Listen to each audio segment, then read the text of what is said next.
Chapter 269. It was finally over. The two brothers were lying on the ground, groaning with bruised noses and swollen faces. "Damn, little brat, you've improved a lot," young Master Jiju hissed and breathed in cold air. He carefully stroked the bruises on his face and cursed. "You dared to hit me? I'm your elder brother. Since ancient times, an elder brother is like a father. You're a bastard who deceives his master." These words made Yin Butong's stomach ache. "You have the nerve to say that an elder brother is like a father? I hit you, little brat!" Second young Master GMO was lying on the ground with his buttocks sticking out. He tried to stroke his bruised buttocks with one hand, but he kept breathing in cold air and muttering. "GMO, wait until we return to the clan. I will report everything you've done to my father, and let him decide on your crime. I'll also report it to the elders to discuss your punishment." "Ouch!" Jiju fiercely counted with his fingers. Elder brother! Blood brother!" Jimo's face suddenly turned gloomy. "You and I are brothers from the same mother. Our hearts are connected to each other. Blood is connected to blood. Even broken bones are connected to each other. I'm your blood brother. You can't be so heartless. If you report this to the clan, I'll be done for. I'll be locked up in the dark cave for at least 3 years, humph!" Jishu sneered. "That has nothing to do with me. Say it. What are your conditions? Keep it a secret for me." GMO solemnly raised his head, looking like a hero dying for justice. "The conditions are very simple." Jiju proudly looked at him. "Say it." "I can take it," Jiju bravely said. His face was like a dead pig that didn't fear boiling water. "When we return to the clan, you'll put all these things on me.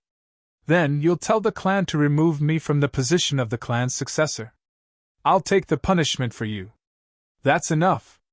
Jiju blinked his eyes and bravely said, "Who told me to be your elder brother? If I don't take the blame for my brother, can I still be considered a brother?" Yin Butong, who had been restless on the side, heard this and became completely confused. "Boo! What kind of explanation was this?" "No!" GMO said emotionally. "A man should take responsibility for his own actions.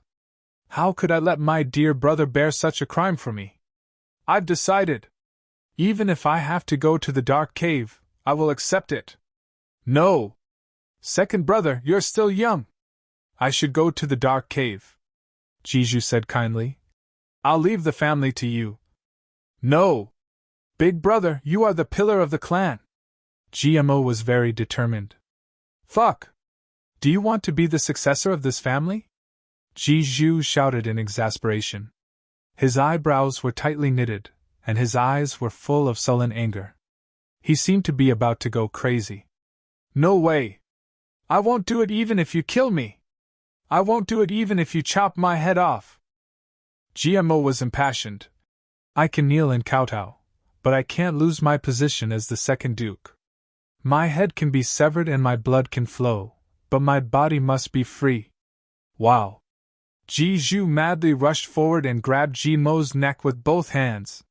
He shook him hard and gnashed his teeth. Will you do it or not?" GMO was choked so hard that his tongue was stuck out, but he still said with great difficulty, Yes. I won't do it." Rui Butong was dumbfounded. He was used to seeing and hearing that brothers in other families would fight to the death for the position of the head of the family. He never thought that these two brothers would be pushing each other. It was just the head of the family.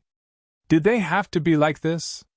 But after thinking about it, he felt relieved. These two in front of him would never sit if they could lie down, and would never stand if they could sit. It would be difficult for them to be the head of the family. This situation made Rui Butong click his tongue and sigh. This is really a man of the world. There are all kinds of strange things. "Second brother, take pity on me." Jiju suddenly let go of his hand and cried bitterly. "Take pity on me. Look at my lazy and sloppy appearance. Do I look like the right person to be the head of the family? I have been driven crazy by father and the elders. Every day, I have to learn those dogs hit rituals. GMO burst into tears. Big brother, please spare me for the sake of your younger brother's young age. My young heart can't withstand that kind of devastation. Whoa! The two brothers hugged each other and cried bitterly. Su Butong felt dizzy and fell to the ground with a thud. Finally, he couldn't help but hit the ground with his head. He pounded the ground with his hands and cried loudly. You two brothers, please spare me. I'm so pitiful that I've already broken down. It was a farce. Diwu Qing Ro's Golden Horse Riders Department had gathered and surrounded Heaven-reaching Tower. Bao Menghun personally led the team. He was fully armed and on guard. This was a long-range operation to capture King of Hell Chu. Jing Menghun was completely convinced that this would be the biggest feat in recent years. This operation would definitely go down in history. Is the target still there? Jing Menghun asked in a low voice. The target has always been there. The person in charge of monitoring was a revered martial artist. His eyes revealed a happy expression. He suppressed his excitement and said, I have been watching closely. Through the curtains, that person has been crouching in front of the desk. It seems like he is looking at something or studying something. He has not moved. Are you sure? I am sure. Jing Menghun was relieved. He straightened up and smiled with satisfaction. If this operation is successful, you will have made a great contribution. It is all thanks to the king-level leader's promotion. The revered martial artist smiled and saluted. He felt as if his whole body was as light as a feather. It was as if he was riding the clouds. All teams, pay attention! Jing Menghun's eyes flashed with lightning. His extremely sharp gaze flashed across the faces of his subordinates. He said coldly, This operation is of great importance. There must be no mistakes. This could affect Great Gao's hegemony. Prime Minister Diwu's grand blueprint to unify the world. Do you understand? Is it really that serious? A revered martial artist asked suspiciously. I am not afraid to tell you that the person in this room. Jing Menghun was full of apprehension as he pointed at the window. He lowered his voice, but it made people feel even more awe-inspiring. It is King of Hell Chu! King of Hell Chu! Everyone turned pale with fright. Some people couldn't help but shout out loud. Too shocking. Too unexpected. It turned out to be King of Hell Chu. Ah! Jing Menghun quickly covered the mouth of the martial great master who was about to shout. Then, he slapped him repeatedly. He cursed in a very low voice. Motherfucker! What are you shouting for? What if we alert the enemy? That martial great master's mouth was covered. His head was swaying left and right due to the impact. His hair was scattered all over the place. It looked like an underwater algae that had encountered a tsunami. Jing Menghun loosened his grip. Then, he spat out a mouthful of blood and 3 teeth. He excitedly asked, Is it really King of Hell Chu? Jing Menghun looked at him with contempt. He then looked at the others and scolded. Look at your useless faces. We have only caught one person. Is it worth being so excited? Haven't we caught a lot of people? Everyone nodded like chickens pecking at rice. However, they couldn't hide the excitement in their eyes. King of Hell Chu must be. King of Hell Chu, Jing Menghun was scolding them. However, he had always been as calm as ice and snow. He was a veteran of Jianghu. But he couldn't help but be so excited that his face turned red. This is really King of Hell Chu. Jing Menghun secretly swallowed a mouthful of saliva and said, Pay attention! Listen to my orders! Yes! Team 1, 2, 3! Jing Menghun's voice was low and urgent. It was full of oppressive feeling as if a storm was about to come. Yes! Everyone was in high spirits. Strictly seal every intersection. Once the operation begins, even if it's a rat, we can't let it get out. Understood. Team 4, 5, 6. Yes. Strictly seal the sky. Even if it's a fly. Don't let it fly out. Understood. Team 7, 8, 6. Yes. Unified support. Understood. Wu Tian. Yes. Yin Wu Tian took a step forward. His eyes were full of the pleasure of revenge. King of Hell Chu had crippled his elder brother Yin Wu Fei. This was an irreconcilable blood feud. Now, the time for revenge had finally come. You will personally lead your troops to attack from the windows. Understood.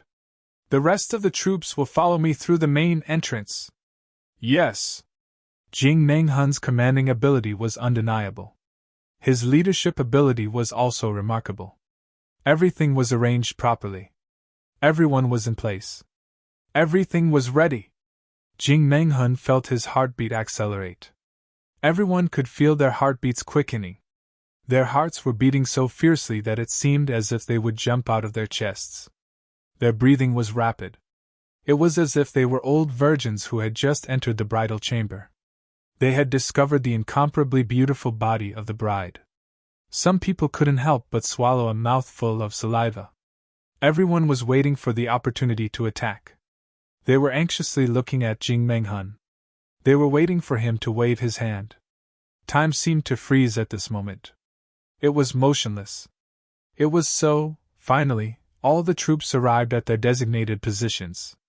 Jing Menghun's eyes suddenly lit up. Everyone held their breaths.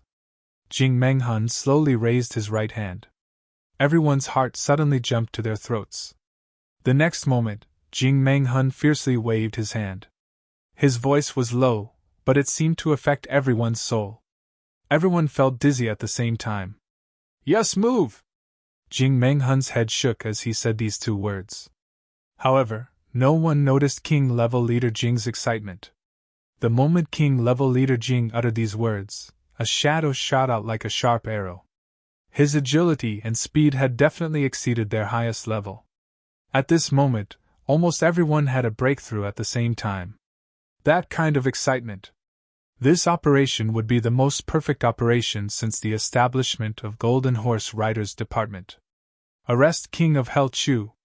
Jing Menghun's body swept out like lightning. He took the lead in front. A wisp of green smoke swept across a distance of several hundred feet. He then turned into a formless ghost and entered Heaven-reaching Tower. In the next moment, like a wisp of moving smoke, he had already silently leaped up the stairs. Schwa, schwa, schwa, finally. They arrived. Chapter 270. No less than 10 top-grade revered martial artists had been killed. Dozens of their core forces had also lost their lives. Just a few days ago, he had spoken a few words in this very room. But he had been reprimanded on the spot, and had been called a slave. Every single one of these things was the work of this person. Today, your retribution has arrived. King-level expert Jing's eyes emitted hatred and delight. He held his breath, and suddenly, quietly raised his right hand. It was silent, but majestic. The leaders behind him prostrated themselves in unison. Finally, a sound was heard from the direction of the window. It was the sound of Yin Wu Tian breaking the window stem. Yin Wu Tian had already made his move. Jing Menghun didn't hesitate any longer. He raised his leg, and kicked the door with the force of a thunderbolt. The door was smashed into pieces with a loud bang. The door was smashed into pieces. Jing Menghun immediately strode into the room. He then shouted in an awe-inspiring manner, "King of Hell Chu! Surrender without a fight!" Ha ha ha! The fragments of the wooden door scattered everywhere. Time and space seemed to have become mottled at this moment. They couldn't see anything clearly. They could only see a tall and straight figure on the opposite side. He had also adopted a fighting posture. The two palms collided with a loud bang. The person on the opposite side suddenly exclaimed, "Big brother! It's me! Yin Wu Tian!" Jing Menghun shouted angrily. He rolled up his sleeves, and the fragments scattered in the air flew away like a whirlwind. The view of the room suddenly became clear. The experts of the Golden Horse Riders Department came out of the window behind Jing Menghun, and in front of him. They were emitting murderous auras as they entered the room. Jing Menghun opened his eyes wide. He was dumbstruck as he looked in front of him. Everyone who had entered the room maintained the same posture. They were dumbstruck as they looked in one direction. Over there was a desk and a chair. On the chair, there was a quilt rolled up and placed on top of it. The top of the quilt was tied tightly with a piece of rope, creating a position similar to the neck. She was sitting on the chair in a contemplative posture. Apart from this, there was no one else. Jing Menghun turned his neck in a daze. Then, he suddenly stretched out his hand and grabbed a guy near the door. He fiercely asked, "Where is he?" This pitiful revered martial artist who was rolling his eyes was the one in charge of monitoring. This is clearly. Clearly. The pitiful Wu Zun's eyes were filled with fear. He was on the verge of breaking down. With a long face, he asked blankly, "Where is he? I'm always asking you." Jing Menghun swung his hand and slapped the revered martial artist's head with a loud bang sound. The revered martial artist's head was violently thrown backwards. He spat out a mouthful of blood, and several of his teeth fell to the ground with a ding-ding sound. Then, he passed out. He fainted at the right time. He avoided answering the question, although he couldn't answer it anyway. "Trash!" Jing Menghun threw him to the ground and cursed angrily. "There is a letter here." Yin Wu Tian stood on one side with a gloomy and cold complexion. This was an ordinary letter. On the cover, it was written, "To Di Wu Qingro. Chu Yang pays his respects." Chu Yang! Chu Yang! Jing Menghun's blood rushed to his head. He stared fixedly at the letter. "It's really King of Hell Chu." At this moment, a cold voice said, "King level leader Jing, could it be that my heaven-reaching tower offended you? You actually smashed this place to pieces.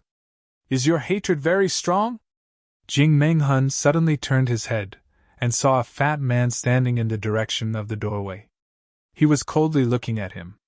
His usual amiable attitude was gone, replaced by a rage that was brewing in his heart. Heaven-reaching tower's shopkeeper, Du Fa Kai. "Cabinet Du, your door did not offend me. But your heaven-reaching tower is hiding a spy from Iron Cloud. Moreover, it is our life and death feud," Jing Menghun said gloomily. "Shopkeeper Du, you need to give me an explanation for this matter." "Explanation? Ha!" Du Fa Kai sneered. "Jing Menghun, you need to understand. My heaven-reaching tower does not belong to Great Zhao. Let's not talk about a spy from Iron Cloud. Even if Jing Menghun killed your father and stole your wife, he would be our honored guest as long as he could afford to pay the price. Even if the real King of Hell Chu came here with his identity, he would still be our honored guest. I don't need to explain anything to you. On the contrary, my heaven-reaching tower needs an explanation from you, King-level leader Jing. Even Golden Horse Rider's department cannot cause trouble at my heaven-reaching tower," Du Fa Kai said gloomily. "Even your lord, Di Wu Qingro, cannot." Du Fa Kai's eyes emitted a cold light, but he calmly looked at Jing Menghun. Jing Menghun's face instantly turned ugly. He suddenly realized that the person in front of him was not someone to be trifled with. This person was not someone who could be easily bullied. This was a person from Dark Bamboo, the biggest dark power in the lower heavens. If they really had a falling out and angered Jun Shizhu, that crazy woman would not mind bringing the underworld of the lower three heavens to the lower three heavens to gain experience. As the master of the dark side, Dark Bamboo only retained some respect for the rules, but in other aspects, he completely ignored the restrictions of the rules. Therefore, only Dark Bamboo's forces could come to the lower three heavens to make money. The reason was simple: who had ever seen an underworld really abide by the law? Fortunately, they were only making money. If they were to do something else, it would be unbearable. Di Wu Qingro was currently waiting at the mansion. Opposite him was Gao Xing. Since the major clans of the lower three heavens came to the province, Gao Xing began to live in seclusion. Even if he had to go out, he would wear a veil. Even his subordinates would cover their faces. They did not want anyone to recognize them. Young Master Gao had a misgivings. This misgivings was Gao Xing's nightmare. Although this nightmare had not appeared yet, Gao Xing did not dare to be careless. What a sin! Gao Xing lamented countless times in his heart. Every time he thought of that Miss Huyen, he felt as if he had eaten a fly.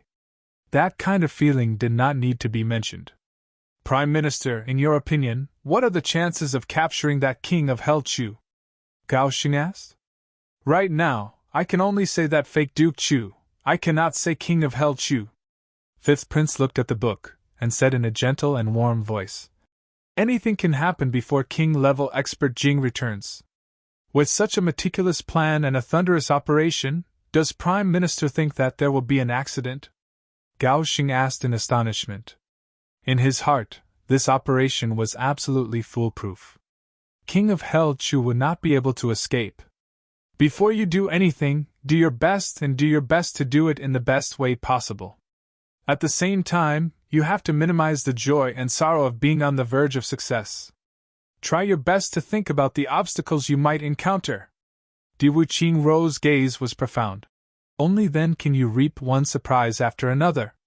Even if it is a predicted success, it can still give you a pleasant sense of accomplishment.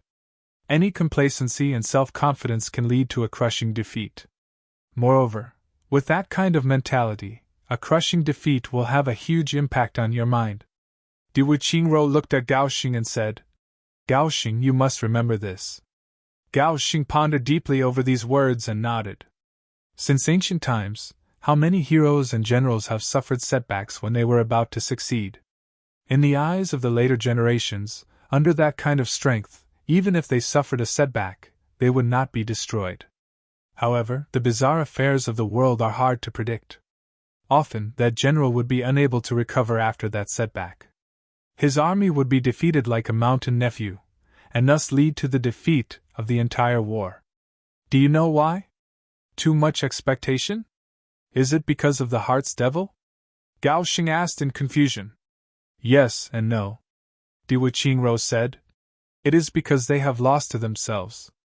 He was already preparing to celebrate when he launched the attack that he thought would decide the outcome of the battle. But a failure at this moment was the most fatal. Before this, a person would not be defeated by thousands of failures. But at this time, he would be utterly defeated. Therefore, there have been many war cases since ancient times. Later generations have studied them, but they are still puzzled. Because, no matter how you look at it, they should not have failed. But they failed. Military researchers and strategists call it a mystery. But this matters only one thing: the general's heart was in chaos. His heart was defeated. So, any decision he made at that time was wrong. Failure was inevitable. I don't want to fail at this time. Di Wuqingrou said casually. So, I never think about what happens after the victory. I understand. Gao Xing said in a heartfelt and sincere manner. When one was about to succeed, it was the time when everyone was the most excited. If they suffer setbacks at that time, what Di Wuqingrou said was the most difficult thing, to grasp one's own mentality. You will still be able to move unhindered in the three heavens in the future. This is especially important for your mentality. Di Wuqingrou sincerely taught. Yes. At this time, a servant came in and reported, Prime Minister, Chief Steward Liu of the palace has come with an imperial edict. Imperial edict? Di Wuqingrou frowned slightly. This was a very distant word. Ever since His Majesty had trusted him, he had been suspicious, he had been on guard, and then he hated him. He had never received an imperial edict. Why did the imperial edict come at this time? Let him in, Di Wuqingrou said. Not long after, Chief Steward Liu Rinjia walked in with a white and fat body. His face was full of dissatisfaction. To receive an imperial edict, one had to burn incense and set up an incense table in the main hall. The whole family, young and old, would welcome the imperial edict. They would kneel 3 times, kowtow, and greet the emperor. Now, Di Wuqingrou was actually receiving an imperial edict in the study room? Chief Steward Liu was not happy. Chapter 271. Di Wuqingrou sat motionlessly on the chair and looked at him calmly. This kind of serene yet deep gaze made Liu Rinjia, who was standing opposite him, suddenly feel a burst of fear for no reason. He came with an imperial edict, but at this moment, he had a feeling that Diwu Qingro was standing on top of the clouds, looking down at him with disdain. Although there was no emotion in his eyes, Lu Rinjia could clearly feel the disdain. At this moment, he, the head chief, was like an ant at the foot of a mountain, being looked down upon by others. This feeling made Lu Rinjia very unhappy. He felt that he was being looked down upon. No matter what, he was still a powerful general manager. After losing some of the things that a man should have, Lu Rinjia no longer had any requirements for money and beauty. But he cared more and more about power and prestige, especially the feeling of needing to be respected by others. It was getting stronger and stronger. In fact, his self-esteem had reached a perverted level. The imperial edict has arrived! Diwu Qingro, receive the imperial edict! When he didn't get the kind of response that he expected the most, General Manager Lu looked at Diwu Qingru and shouted again. Diwu Qingro frowned slightly. Then Lu Rinjia suddenly felt an inexplicable chill all over his body. Read it! Diwu Qingru's expression was still calm. His eyes were still cold and deep. Just one word was enough to shatter Lu Rinjia's perverted self-esteem. At this moment, he clearly felt that if he did not read it, he would never have the chance to do so. The 4 eunuchs behind him, acting as guards of honor, were so scared that their 8 legs started to tremble together. By the will of heaven, the Emperor decrees. The duck voice just started to read. Read the contents, Diwu Qingro said calmly. Lu Rinjia held his breath and almost suffered internal injuries. Diwu Qingro is ordered to return all the items in the royal treasury. Lu Rinjia finally could not resist the pressure and only read out the important parts. The royal treasury was stolen? Diwu Qingro frowned and said to himself. You want me to return it? His voice carried a hint of laughter. Gao Xing, who was standing at the side, almost laughed out loud. Get out! Diwu Qingro opened his eyes and looked at Lu Rinjia. Lu Rinjia was furious. He held back his anger and said, Prime Minister Diwu, before I came here, His Majesty had warned me again and again that if Prime Minister Diwu took some things, you must have taken them in a proper way and used them in a proper way. However, those things are the foundation of the royal family. I hope that Prime Minister Diwu can understand His Majesty's difficulties. Well, I will understand, Diwu Qingro said indifferently. This sentence caused Chief Steward Lu to roll his eyes. The Emperor asked you to understand, but it was just a polite sentence. You actually understand and did it? The Emperor has another verbal order. Lu Rinjia gritted his teeth and rolled his eyes. Diwu Qingro's expression did not change, but General Manager Lu clearly felt a sense of impatience. His Majesty said, he hopes that Diwu Qingro will know when to advance and when to retreat, and not be a traitor. Otherwise I will have no choice but to eliminate him at all costs, Lu Rinjia said slowly. In fact, this sentence was not the Emperor's verbal order. It was a private conversation between the Emperor and the Empress. At that time, Chief Steward Lu was not far away, waiting to serve him. After hearing these words, he naturally placed Diwu Qingro in the same category as those out-of-favor ministers who could be exterminated at any time. To be able to make the Emperor say such words, could it be that this official had something good to do with him? Inherited Prime Minister? So what? In the past, there had been many officials whose achievements surpassed the Emperor's. Which one of them had not been killed by the Emperor? Even if you, Diwu Qingro, had great power, you were still just an official. Therefore, today, Chief Steward Lu coldly said these words to protect his pitiful self-esteem. He looked forward to seeing Diwu Qingro kneeling on the ground and kowtowing pitifully after hearing his words. If that happened, Chief Steward Lu would proudly say, Since you know this, why did you do it in the first place? I am also powerless, and then leave in a huff. Leaving behind a soulless Diwu Qingro, regret it. Sure enough, after hearing these words, Diwu Qingro's face changed. His eyes slowly turned cold. His face also seemed to be covered with a layer of ice. Are these His Majesty's original words? Diwu Rose said heavily. Of course. Chief Steward Lu raised his head. Please report to His Majesty that I, Diwu Ro, will remember. I will give His Majesty a satisfactory explanation, Diwu Ro said slowly. Before Lu Rinjia could speak, Gao Xing waved his hand and said, Men! Throw these eunuchs out! In an instant, a few fierce men came in and picked up Lu Rinjia and the others. They mercilessly dragged them out. Prime Minister, don't be angry. These words may not have been said by the Emperor. Gao Xing comforted him. I know, this is definitely not the Emperor's verbal order. Diwu Ro smiled gently. Since this is the case, why did Prime Minister, although this is not the Emperor's verbal order, the Emperor must have said this? Diwu Ro said slowly. Gao Xing was speechless. The Emperor had said this before, so it was inevitable. There is no smoke without fire. Lu Rinjia was a eunuch. Even if he had the guts, he would not dare to fabricate the Emperor's verbal order. Now, since he was able to say such words, it must have been said by the Emperor. The conflict between the royal family and Diwu Ro had been going on for a long time, but the two sides had never completely fallen out with each other. The royal family hated Diwu Ro. They could not wait to tear Diwu Ro into pieces. But they also knew that Great Zhao could not do without Diwu Ro. Everyone was well aware that Great Zhao wanted the country to be stable forever. It wanted glory and wealth to rule the world. But Diwu Ro wanted to unify the world and establish an unparalleled hegemony.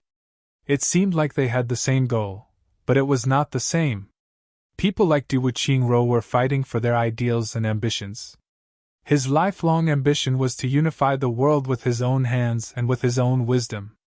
Diwu Ro did not care about power. Power was only a tool to achieve his goals. Therefore, it could be said that both sides were taking what they needed. Diwu Ro was now in power. If he wanted to usurp the throne, he would have succeeded. But he did not. This was an invisible hint. You can be the emperor, and I can be the prime minister. You can enjoy your glory and wealth, and I can fight for my country. As for who this country belongs to, I don't care. I only want the pleasure of conquering the world.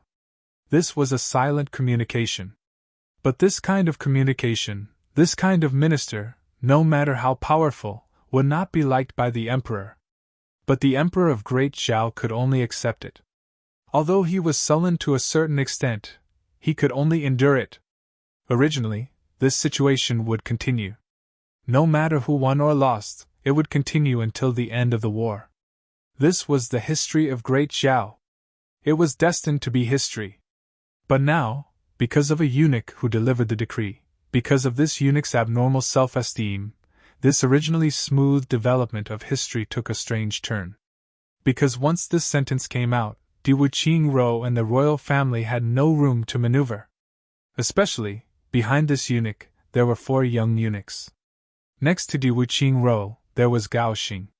If it was an ordinary person, Diwu Ro could kill them all to silence them. This situation could still continue. But he could not kill Gao Xing. Since he could not kill Gao Xing, killing this Wuhua eunuch would make him look cowardly. But if he let them go, the conflict would intensify. Whether the national treasury was stolen or not was no longer important.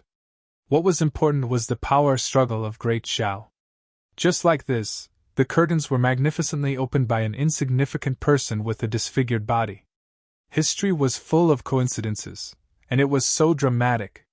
Who said that insignificant people could not change history? Chief Steward Lu did it. With the identity of a eunuch, he could control the world with just one sentence. He could be said to be the most powerful eunuch in history. It could be imagined that no matter how things would develop in the future, no matter if Chief Steward Lu would be able to live past today, no matter if he would be able to see the sun tomorrow, and no matter who the final hero of the continent war would be, the great name of this illusory night phoenix was destined to leave behind a thick and heavy mark in the history of the heavenly layer. The national treasury was stolen! Diwu Ro's eyes slowly became sharp. In one night, from the beginning of the chaos to the retreat of the big dukes, it was not more than 20 hours. And in these 20 hours, Golden Horse Rider's department was watching the periphery. There was absolutely no one who left the royal palace with any large items. Not even a small package was taken out of the palace. The time was too short. It was absolutely impossible to steal the national treasury in this period of time. But now the national treasury is empty. And I have to return it. Diwu Qingro sneered. Moreover, there was even a sentence about getting rid of this person at all costs. Ha ha. Diwu Qingro smiled gently. But this smile made Gao Xing shudder at the side. Diwu Qingro's words revealed a lot of things. But in short, there was only one conclusion. The royal family of Great Zhao could no longer tolerate Diwu Qingro's monopoly and wanted to take action. How could Diwu Qingro be the kind of person who would take a beating without fighting back? Diwu Qingro's habit had always been to strike first to gain the upper hand. But is the county really stupid to this extent? This was the only thing Gao Xing could not understand. The stupidity of the royal family is far beyond anyone's imagination. Diwu Qingro's words immediately closed the coffin. From this moment on, there was no turning back. Jing Menghun did not catch King of Helchu, but returned to the Gongxiang Manor with a letter and a large amount of money. Content 1. Today, I owe heaven-reaching tower 100,000 silver taels for the loss of goods. Content 2. Today, I owe heaven-reaching tower 100,000 silver taels for the loss of reputation. Content 3. This is the certificate. Signer: Diwu Qingro. Signer: Jing Menghun. Chapter 272. When Diwu Qingro saw this IOU, his expression became very interesting. Diwu Qingro was already prepared to make a move on Heaven-Reaching Tower and capture people from Heaven-Reaching Tower. He would have to pay a certain price to Jun Qizhu. Otherwise, he would not be able to negotiate. However, Diwu Qingro believed that if he could capture King of Helchu, it would be worth it even if it was 100 million. But he could not capture him. Secondly, if he could not be captured, then the price of 1 million was too high.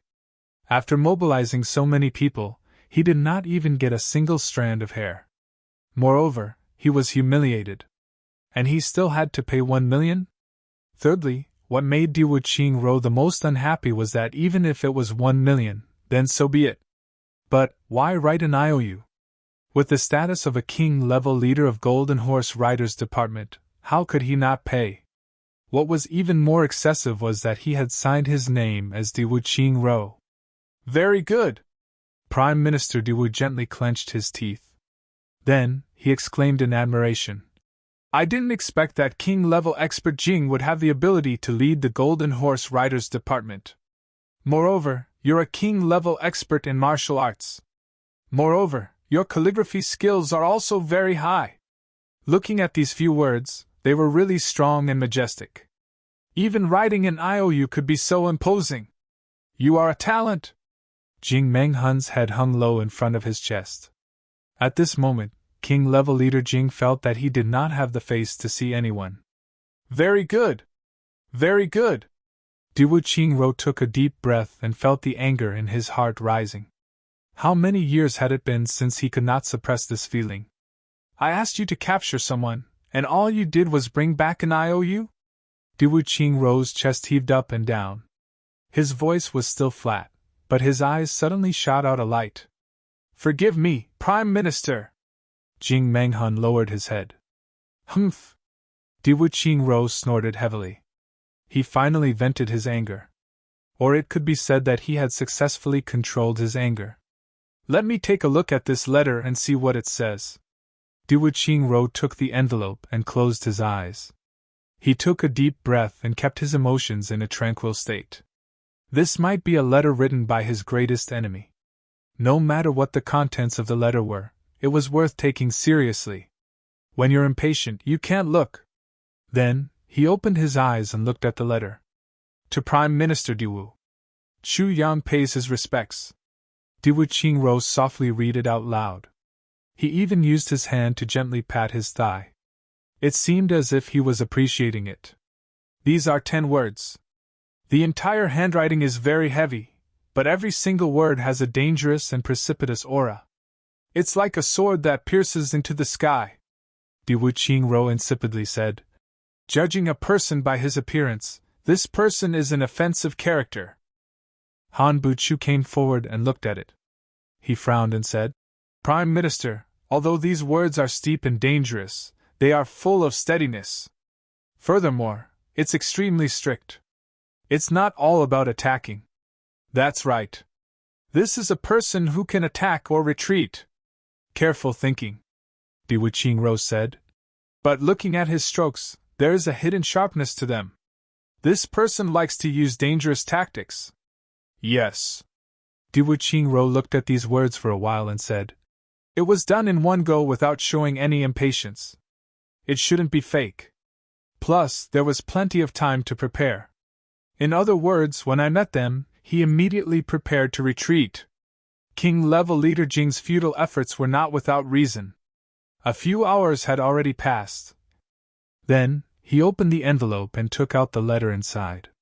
It was a beautiful semi-cursive hand. Brother Diwu Jian, I have often heard of your heroic name, but regretted not meeting you. I did not hesitate to travel thousands of miles from Iron Cloud to Great Xiao to meet you. Over the years I have been thousands of miles away from you. We have both won and lost, but I am even more fascinated by you. Brother Diwu Jun's heroic appearance, meticulous planning and strategizing. You have decided victory from thousands of miles away. You are my role model. Thousands of miles of ice and frost, a journey of wind and snow. Finally, I met Brother Diwu Jun a few days ago. It is enough to comfort my life. Brother Diwu Jun has the pearl of wisdom. You have the wisdom to make a unique guess about my origin. I admire you very much. As the saying goes, knowing someone by their reputation is not as good as meeting them in person. But I say that meeting is even better than knowing someone by their reputation. The matters of Great Xiao have come to an end. I left in a hurry, terrified. If I was one step late, I am afraid I would have been imprisoned. I left in a hurry, but the feelings are long. Great Xiao's magnificence and beauty, and Great Xiao's magnificence are all in my heart. In the future, I will drink with you and get drunk. The heroes of the world are only Brother Diwu Jun and me. In the future, when I am on the battlefield, I will remember Brother Diwu Jun's kindness today. I will remember to repay you. I am young and have been nicknamed King of Hell. I am terrified. I only hope that in this life, I will not let down Brother Diwu Jun's head. Only then will I live up to the name of King of Hell. We have parted for thousands of miles. When we meet again, it is already the end of the yellow flower. I will see you again when I become a prisoner. You do not have to send me off. Great Xiao is in ruins. Please forgive me. Everyone has their own master. I am in Jianghu. Those who walk different paths cannot work together. Only life and death. Respectfully, Brother Chuyang. That was all there was to the letter. When Diwu Qingro read the letter, his face was full of smiles. His voice was unprecedentedly clear. When he read it aloud, his voice shook the small courtyard. What an arrogant King of Hell Chu! The veins on Jing Menghan's forehead bulged. He punched his own thigh and gritted his teeth. Han Buchu frowned. Qing Yun he pondered. Gao Xing looked pensive. What do you think of this letter? Diwu Qingro finally finished reading and looked at everyone with a smile. Prime Minister, this letter may not have been written by King of Hell Chu. Han Buchu said cautiously. I also think that King of Hell Chu should not have written this letter. Qing Yun he furrowed his brows and said this after thinking for a long time. Oh? Diwu Qingro's smile did not diminish. Let him go! King of Hell Chu came here to cause trouble and cause chaos in Great Xiao. His goal has been achieved. Han Buchu said softly. Then, with King of Hell Chu's clean character, he should not have written such a shallow letter. Yes, after the event, it was full of schadenfreude. It was also full of hostility. It was as if two armies were facing off against each other. Qing Yun he said. King of Hell Chu should not have been so shallow. As for the handwriting, it should be a trap. Han Buchu said. Prime Minister, please take a look. The handwriting on the inside of the envelope is the same as the one on the outside, but there is a slight difference. The outside is too smooth, but the inside is too difficult. Even though it strives to express the meaning of flowing water, but from beginning to end, it is as if two armies are facing off against each other, and it is very tense. King of Hell Chu would not be so impatient. Xing Yun, he concluded. If you think this way, you are wrong. Diwu Qingro said casually.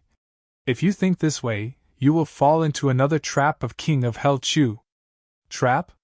Han Buchu opened his eyes wide. This letter was indeed written by King of Hell Chu. Diwu Qingro held up the thin piece of paper and said with a firm and unquestionable tone. Ah? Han Buchu and Qing Yun he were stunned. I know what you are thinking. Diwu Qingro said. First, there is another earthquake in Iron Cloud's officialdom. Plus, the high officials that were captured this time were those that were not discovered before. Their methods are similar. Second, King of Hell Chu used a thunderous method to quell the rumors in Iron Cloud in just a few days. He did not hesitate to kill thousands of people. These two matters are heavily colored by King of Hell Chu. Therefore, you are beginning to suspect that King of Hell Chu did not even come to Great Xiao. Diwu Qingro said casually. Yes, we are thinking this way. Han Buchu frowned. But this way of thinking is wrong. Diwu Qingro snorted heavily. How did Iron Cloud's movements come so quickly this time? In such a timely manner? If the real King of Hell Chu was in Iron Cloud, he would not have handled it like this. With his usual methods, he would have cast a long line to catch a big fish. He would have made us think that our rumors were effective, and then he would continue to kill our people. He could have done it. But he did not do it. Why? This is a powerful move, and I have already planned how to deal with it. But they did not use it. They gave it up on their own just to let us know. This is clearly because they are afraid that the real King of Hell Chu would have an accident in Great Xiao, so they deliberately released a smokescreen. This letter purposely uses an arrogant tone to provoke us and make us think that the real King of Hell Chu is not in Great Xiao. Why? Moreover, when we think about it, the first thing that arises is that King of Hell Chu is still in Iron Cloud. The second is that King of Hell Chu came, but he has already left. Diwu Qingro sneered.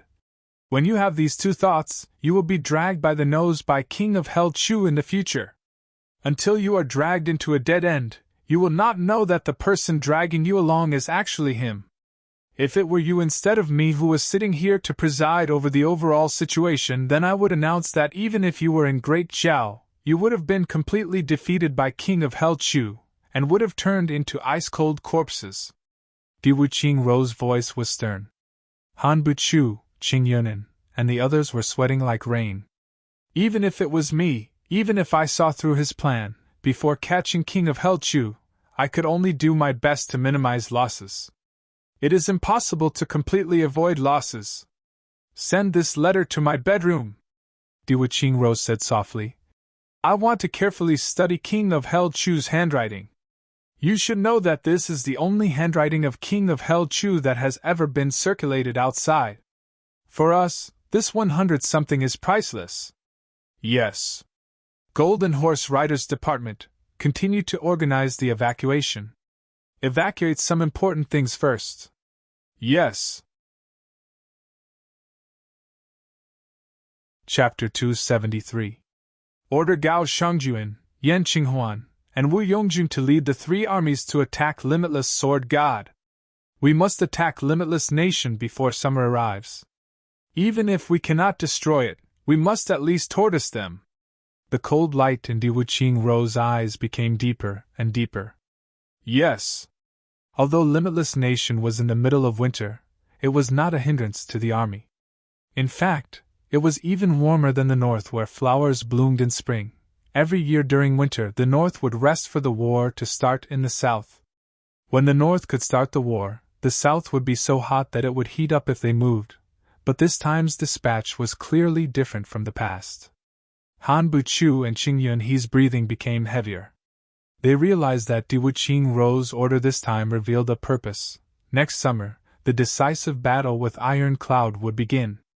And this battle would decide who would be the ruler of the world. When summer arrives, limitless nation can only tortoise them. This sentence contained too much information. Prime Minister Di Wu was finally going to make his move. After a series of responses, Di Wuqing Ro suddenly became silent. After a long time, he finally sighed. If you want to fight outside, you must first settle inside. King of Hell Chu, I will let you take advantage of me first. Then he immediately said, Qingyun Manor, try to keep a low profile. Let the royalists gather and expose them. Put them on the list. If they can live peacefully with us, then that is fine. If not. Di Wuqing Ro smiled deeply. His eyes suddenly shot out a sharp, murderous intent. This murderous intent was so strong that it made Jing Menghan, an old butcher who had killed countless people, feel his hair stand on end. And now, King of Hell Chu was with his brother. In an inn, the bearded Chu Yang and Gu Duxing looked like two ordinary Jianghu men. Recently, there were too many people like this in Continent City. Gu Duxing was holding his sword and carefully comprehending the sword intent. And King of Hell Chu was lying on his bed. Lying on the bed motionless, he seemed to have fallen asleep. Even in Gu Duxing's eyes, Chu Yang was already in deep sleep. However, no one knew that King of Hell Chu was inspecting his harvest from his trip to the Great Zhao's imperial palace. He was drooling as he tidied up his tribulation space. What a great harvest! What a great harvest! Ha! Chu Yang looked at the iron frames in the tribulation space and danced with joy. Don't move! Don't touch it yet! Chu Yang pounced over and firmly hugged a piece of metal that was emitting 7-colored starlight. However, the sword tip of the tribulation sword circled around him. Finally, it chose an angle and successfully drilled in. Hiss hiss, in the blink of an eye, there was only a fist-sized piece of 7-colored iron left in Chu Yang's hand. Fuck! What I say doesn't count! Chu Yang was furious. The sword's spirit appeared in a flash and sighed. Just let it suck. It has been starving for more than 10,000 years. Besides, this is for your own good. Chu Yang was stunned. However, he immediately jumped up and picked up a black piece of steel that was the size of a human head. It was shining with a dark light and said, I will allow the others, but this piece must be used by the tribulation sword after I use it. Nightmare steel? The sword spirit had no choice but to greet the sword point. The sword point flew over and reluctantly circled around the nightmare steel a few times. Chu Yang's heart was suddenly filled with the eagerness of a child who wanted to eat candy but couldn't eat it. For a moment, his heart almost softened. However, he finally held back and said resolutely, This is of great use. I must use it now. After I use it, there should be more than half left. At that time, you can suck it however you want. I don't care if you suck it into dregs, but you must keep it for me now. Seeing that Chu Yang was so determined, the sword point could only give up. Hey, has the heavy pill formed yet? Chu Yang remembered that in the Great Zhao's imperial palace, there were only 2 large warehouses filled with precious medicinal herbs. Now they were completely empty. Obviously, they had been absorbed by the tribulation sword. If it was an ordinary pill, a heavy pill that can revive the dead, there are already 3 of them now. The sword spirit said unhurriedly. Although there are many medicinal herbs in the Great Zhao's imperial palace, there are no treasures that belong to the category of great elixirs. Therefore, the materials for a heavy pill that can really cure any injury are still insufficient. The sword spirit said slowly. Only the catalyst is missing. Any kind of great elixir will be able to complete the heavy pill. Then, can this ordinary heavy pill treat Mo Qingwu's injury? Chu Yang asked. No. The sword spirit answered very straightforwardly, almost making Chu Yang faint. With such a huge amount of elixirs, it can't even form a heavy pill. Can 100,000 pounds of grass become a Lingji mushroom? The sword spirit asked disdainfully. Chu Yang was speechless. piles of gold and silver were decreasing at a speed visible to the naked eye. If these gold and silver were thrown out, it would be enough to equip an army of 5 million people. But now, they were all turned into dust by the tribulation sword point. Finally, the tribulation sword spirit stopped.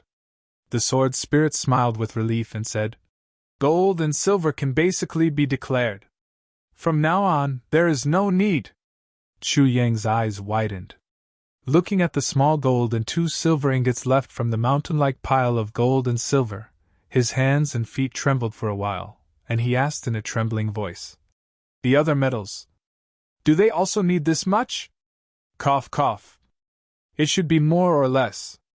The sword spirit also seemed to feel embarrassed. He coughed twice and said, "There are also some things other than metals. For example, medicine, souls, flesh, and blood." Chu Yang fell to the ground and roared in agony. "Kill me!" Suddenly, tears poured out like a fountain. "They all say that he is a prodigal and a prodigal. This is directly a prodigal. No, no, this is a prodigal continent. Cough, cough, a continent. I'm afraid it's not enough," the sword spirit said reservedly. Chu Yang finally broke down. After the tribulation sword swallowed a large amount of resources, the sword tip in his dantian had already turned pale gold. And the sword tip had also turned into a silver color mixed with pale gold, sparkling. Chu Yang was very worried. If this went on, would his stomach become a luminous object like a lamp in the dark night? Chu Yang's worry did not become a reality. In fact, only he could see the tribulation sword in his dantian. Of course, among so many things stolen, there were many things that the tribulation sword didn't need. Naturally, the leftover trash after the tribulation sword chose became the benefits of the tribulation sword master, King of Hell Chu.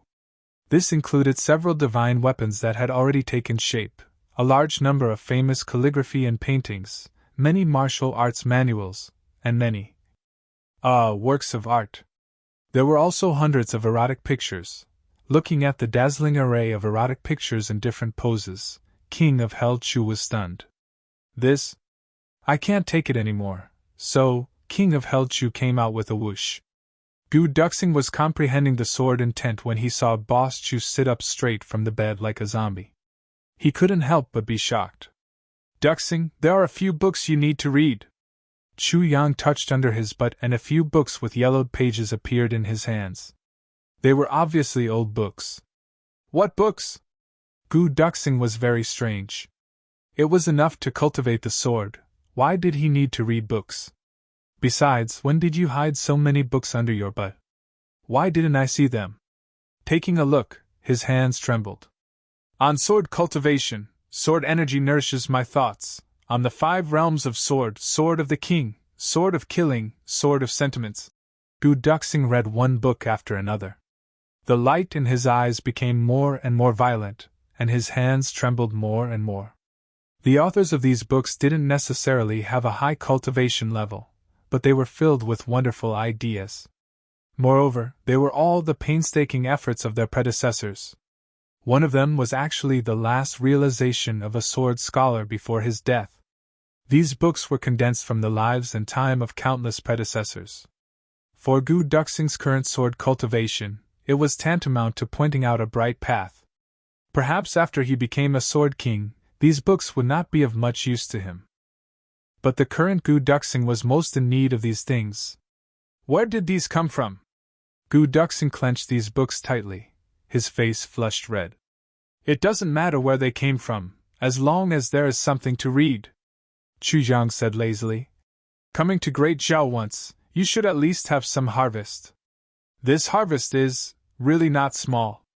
Gu Duxing hurriedly took a few breaths. Chu Yang smiled in his heart. "Really not small? This is nothing.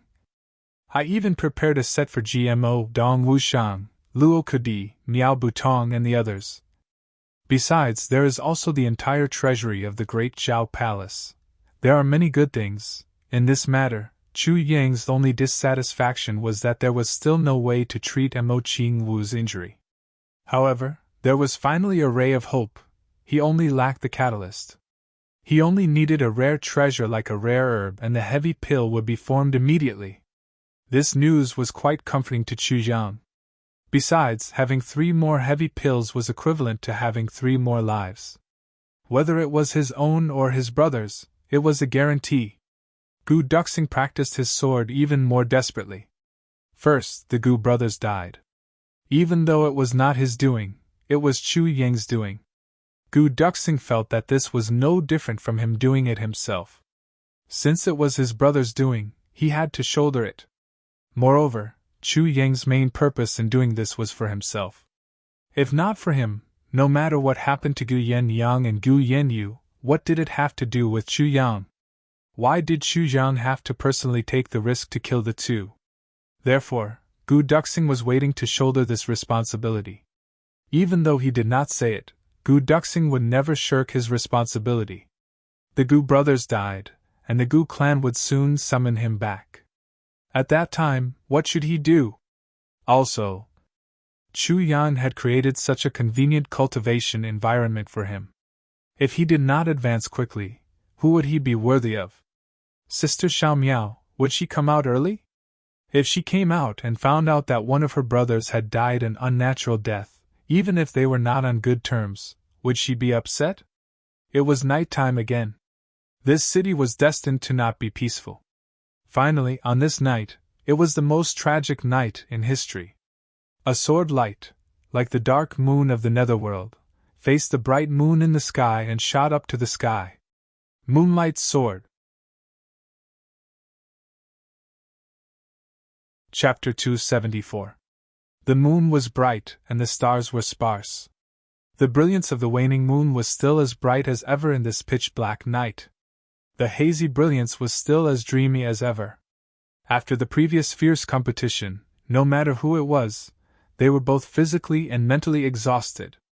At this moment, everything was quiet. Many Jianghu people knew that they had no hope after the big clans participated in the competition and retreated one after another. As for the juniors of Ask the Heavens Sword and Underworld Saber, no one knew when they had disappeared without a trace.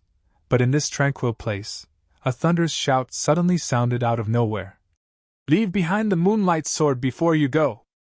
Immediately after, a breathtaking sword light soared into the sky. A person leaped through the roof at lightning speed and fled at lightning speed. Behind him was another person who was also chasing after him with his sword light. Suddenly, one person chased after the other and disappeared into the distance. Compared to the appearance of the sunlight saber, the appearance of the moonlight sword was even more unexpected. But no matter how unexpected it was, an expert was always an expert. In the heaven-reaching tower, a loud shout was heard and a few people's silhouettes flew high in the sky with a brilliant pressure. They turned in the air and chased after him. Immediately, the entire heaven-reaching tower boiled over as one figure after another broke through the windows and chased after him like lightning. Sunlight Saber had already fallen into Ao Xie Yun's hands, so the moonlight sword became even more important. Whether it was Mo Tian Yun or the other elders, they were all burning with excitement and somewhat nervous. If Ao Xie Yun had both the saber and the sword, once he obtained the secret, the strength of the Ao clan would far surpass them. This was a life-and-death crisis. As for Ao Xie Yun, he was naturally even more anxious. Sunlight Saber was already in his hands and he was looking forward to the moonlight sword all day long. Once it appeared, how could he not go all out? The first person to discover and chase after him was a member of the Ao clan. The sword light went all the way to the west. Along the way, there were people who jumped out to block it, but the person holding the moonlight sword did not stop and continued to rush forward. The sky was filled with bursts of bloody light. This person was much more vicious and merciless than the owner of Sunlight Saber. Those who block the road will die. He had used his actions to prove these words. He did not even need to say a word to let people clearly understand what he wanted to say. As the pursuers got closer and closer, the sword light suddenly stopped and fell down. Then, he disappeared without a trace. The king-level experts looked all around. Some of them jumped high in the sky to look around, but they didn't find anything. Could he have escaped? Just as he was thinking about this, the sword light appeared again. It was about 1,000 feet in front of him, and it dashed swiftly against the wind. Everyone's spirits were lifted, and they chased after him again. This time, his goal was clear. There was a small hill in front of them. At the foot of the hill was a rather shabby-looking military camp. This unit had been stationed here for quite some time. The military flag was a little tattered. Even those who saw it would only think that it was an ordinary military camp. Only a few people knew that this was the headquarters of the Golden Horse Riders Department. The barracks were only a distraction. Everything under this small hill had already been emptied. In fact, the vastness of the underground space far exceeded that of the surface by several times. The invincible and undefeatable Golden Horse Riders Department was here. Dong Wushang dashed forward with his sword in hand, and Luo Kudi chased after him relentlessly. It was as if they couldn't live under the same sky as each other. Bang bang bang bang bang bang bang, they fought fiercely in front of the barracks. "Brother, let me live, and I will repay you in the future!" Dong Wushang roared with grief and indignation. "Less nonsense, I only want the sword in your hand." Luo Kudi was wearing a black mask, and his face was covered with frost. "You really don't want it?" "Absolutely not. You are forcing me." "So what if I force you?" "Why yeah, I'm so angry." "Whoa, hand it over." Both of them mustered up their courage and roared at the top of their lungs with all their might. Their voices were completely devoid of any substance. Luo Kudi praised in his heart while fighting. "Damn it, you really can't judge a book by its cover. Dong Wushang, this guy looks like a taciturn gourd, but I didn't expect him to be so good at acting." The shadows of people flew in the distance. The first group of people arrived. Without saying anything, they rushed into the battle and grabbed the moonlight sword with their fingers like an eagle's claw. Dong Wushang was furious. He brandished his sword. That person snorted and blood flashed as his fingers were cut. But Dong Wushang's chest felt as if it had been hit by a sledgehammer. Blood spurted out from his mouth and nose as he staggered back. If not for the divine sword's sharpness, the sword would have flown out of his hand. The shadows of people appeared in the distance one by one, rushing over like meteors. In the sky, the glorious crown was also gradually gathered. Almost all the people had arrived. Everyone formed a circle, trapping Dong Wushang inside. Mo Tianyun stood at the front, his eyes flashing. Seeing that it was going to be a fierce battle, he was determined to get the moonlight sword. Ao Sia-yun stood with his hands clasped behind his back, looking confident and at ease. If there was another martial arts competition, it would be meaningless. With Ao Sia-yun's strength, he could still come out on top. But what should he do this time? "Are you all here to snatch the moonlight sword?" Dong Wushang stood with his sword in his hand, looking at the people around him with grief and indignation. Xia Danqiong sighed and said, "Warrior, you can see the current situation. You won't be able to protect it by relying on your own strength. So, it would be better if you honestly hand it over. That way, you can still keep your life." "Hand it over? Hand it over to whom?" Dong Wushang sneered. Xia Danqiong was suddenly at a loss for words. Yes, even if the other party handed it over, who would he hand it over to in front of these people? Who wouldn't want it? Or rather, who would dare to take it if he showed off? The scene of Mo Tianyun obtaining the sunlight saber flashed in front of everyone's eyes, and they could not help but hesitate. The first person to obtain the moonlight sword, no matter who it was, would absolutely not be able to keep it. He would only become everyone's target and consume his strength. It was precisely because of such misgivings that everyone did not make a move at this moment without prior agreement. "What's wrong? Is it hard to decide?" Dong Wushang sneered in a strange voice. "I have a proposal, what do you think?" "What proposal?" "You people first fight. Those who should be killed will be killed, and those who should be eliminated will be eliminated. Only one person is left alive, and I will hand over the moonlight sword to him. How about it?" "Bullshit!" Everyone was angry. "Do you really think we are all fools? What should we do?" Stand here in a deadlock? Dong Wushang waved his sword and asked coldly. Looking at the black-clothed masked man in the field, Dong Wulei suddenly felt a sense of familiarity. It was a kind of sudden and wonderful feeling, as if this person was very familiar and close to him. He could not help but ask, "Who are you?" Dong Wushang snorted and said, "Since you are here to snatch the sword, why ask who I am? No matter what, let's take it first." Li Xiongtu roared and took the lead to rush forward. Dong Wushang looked up to the sky and laughed. "Come on!" Unexpectedly, he did not evade, but rushed forward with his sword in hand. It was a head-on clash. Li Xiongtu was known for his extraordinary strength in the three heavens, but this time, he suddenly felt as if he had hit a mountain. His opponent's figure seemed to be only a little more than 50 kilograms, but the collision force at this moment was almost several thousand kilograms. It was as solid as an ice-cold iron block. Li Xiongtu screamed loudly, and flew out with blood spurting out of his mouth. 2 ribs in his chest were broken, and he cursed angrily before he landed on the ground. "Fuck! Who the fuck are you? Why are you so heavy?" Li Xiongtu had collided with a bison in the past, but he had not suffered such a serious injury. Such a fact was hard for him to accept. Even if he had been defeated, it would not have been as shocking as this. Dong Wushang also retreated 5 steps, and coldly snorted without replying. Li Xiongtu had only looked at his figure, but he would never have thought that the unremarkable saber on the back of this black-clothed masked man in front of him was actually 570 kilograms. If the weight of the saber was added, it would not be much different even if it was less than 400 kilograms.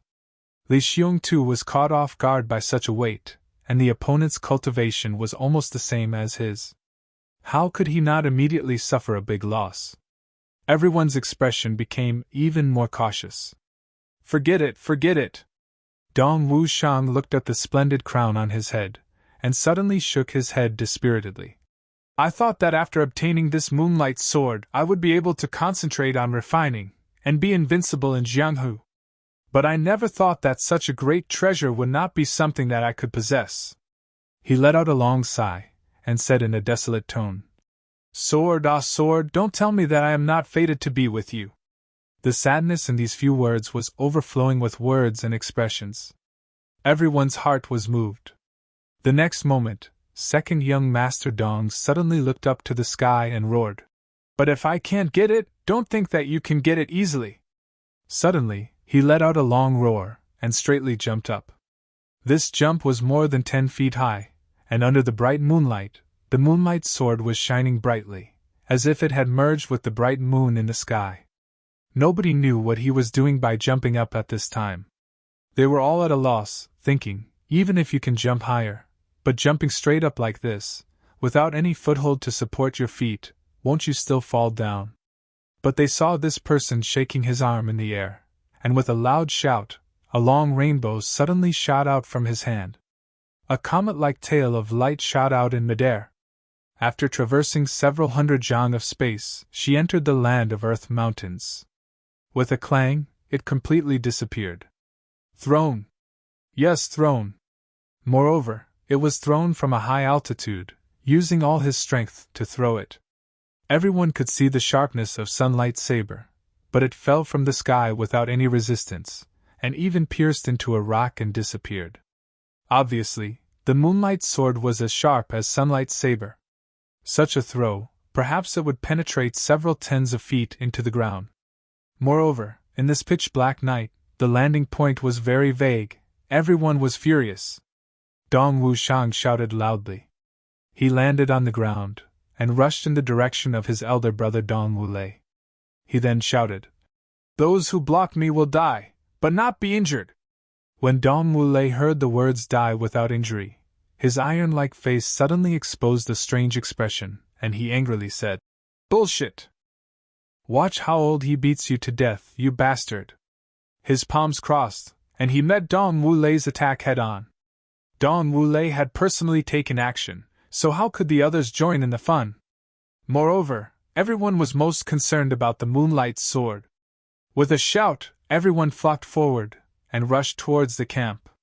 The barracks wanted to block them, but in the blink of an eye, they were in a mess.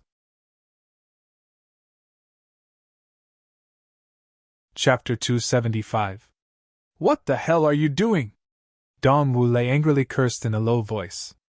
At the same time, he shouted and punched and kicked. I can't explain it clearly now. Dong Wushang's face was cold as he attacked fiercely. When did you say Feng Chu? Dong Wu-lei gritted his teeth. Let's talk about it when we get back. Dong Wushang snorted. Make it simple. Dong Wu-lei glared. It's fake. Dong Wushang rolled his eyes. Fuck! Dong Wu-lei couldn't help but curse. Young master, let's deal with him. The two king-level masters of Dong clan came over. Get lost! Dong Wu-lei shouted frantically.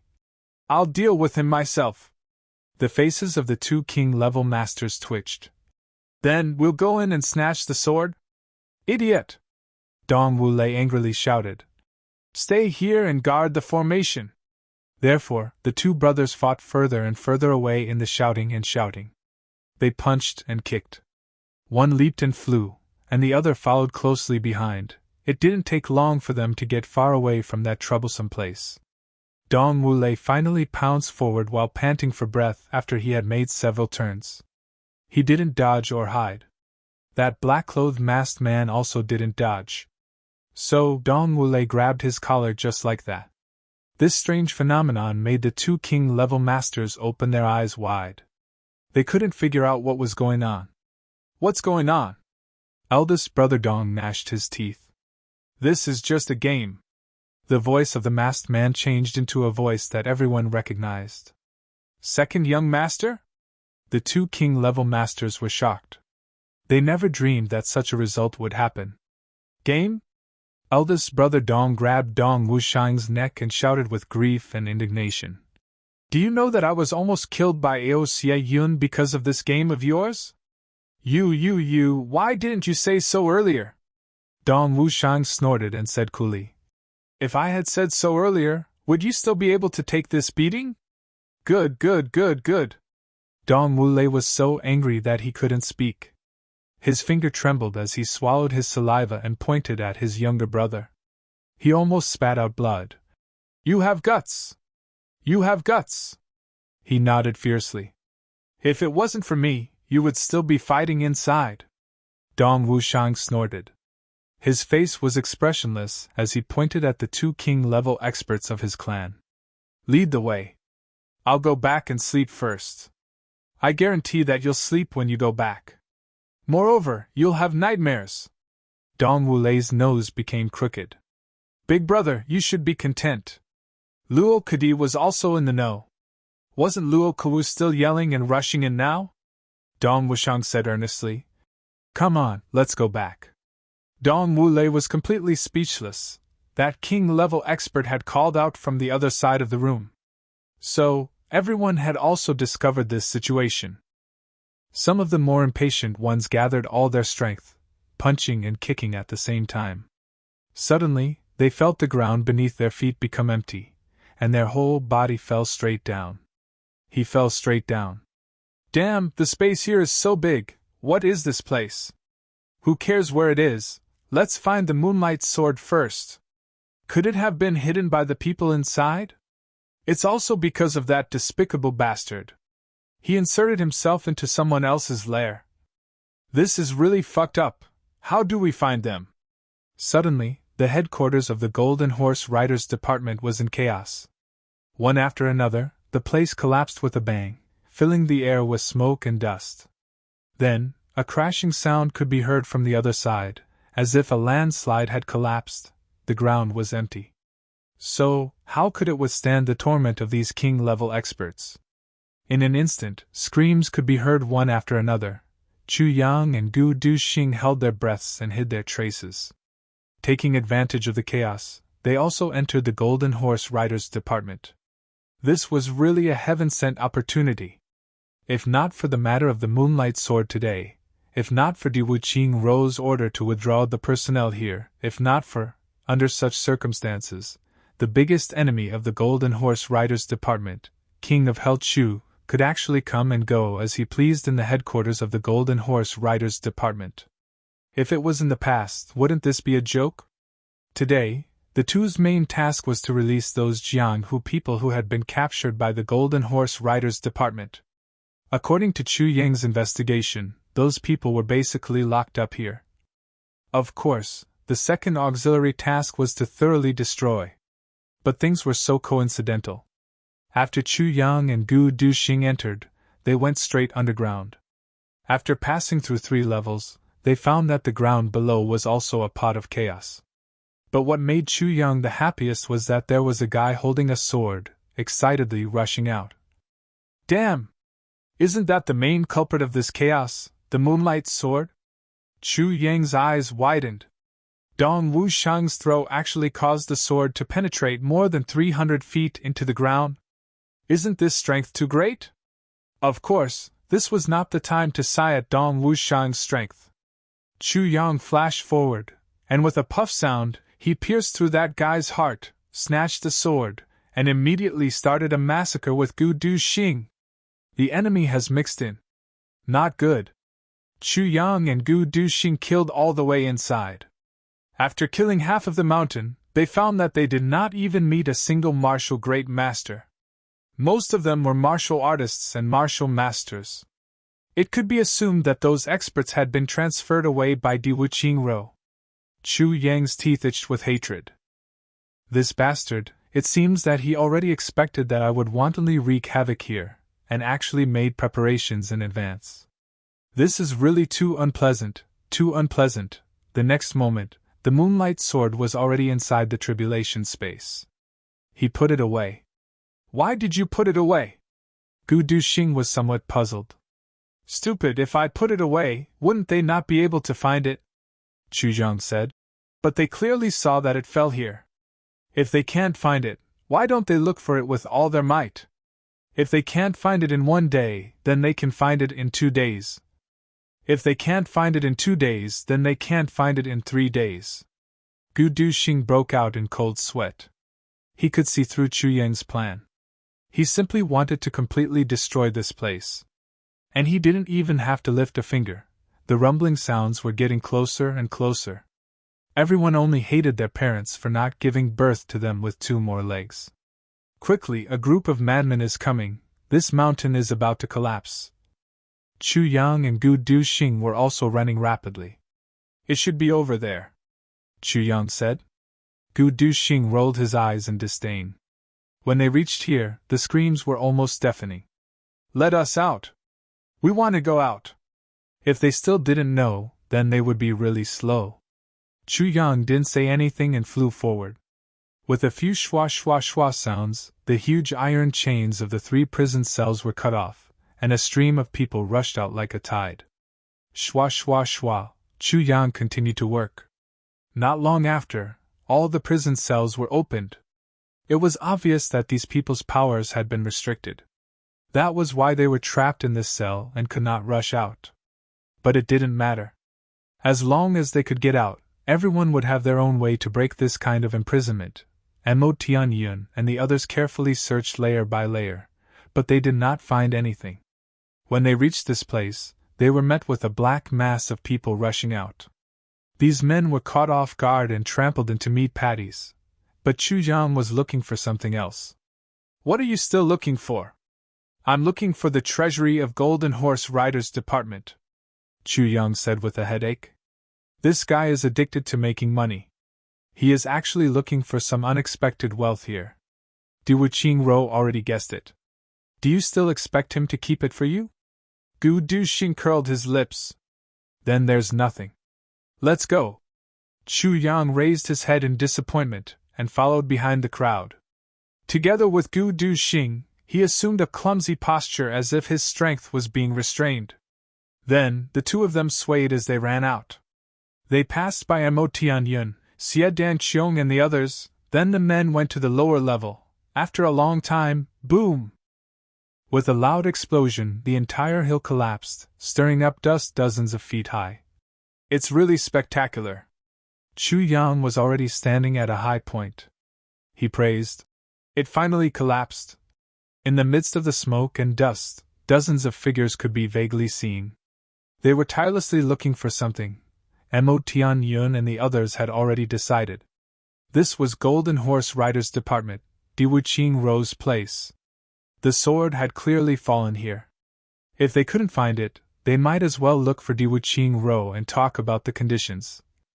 Besides, if they couldn't find it in 1 day, or 2 days, how could they not find it in 3 days?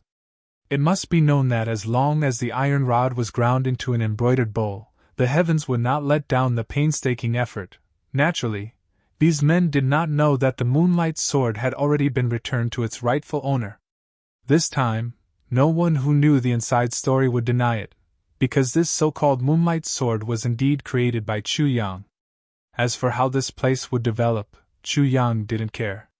He only needed to know one thing. These young men would definitely make Diwuqing Ro badly battered during this period of time. They would annoy him to death. As for Diwuqing Ro's explanation about King of Helchu and the like, these men would certainly not believe it. What kind of treasure was the Moonlight Sword? Even if it really belonged to King of Helchu, would he be willing to take it out to set up such a trap? Who are you trying to fool? If you were Diwuqing Ro, would you be willing to do so? Just one sentence, and they were left speechless. For the time being, there is nothing for us to do here. Gu Duxing muttered to himself and asked, "What should we do next?"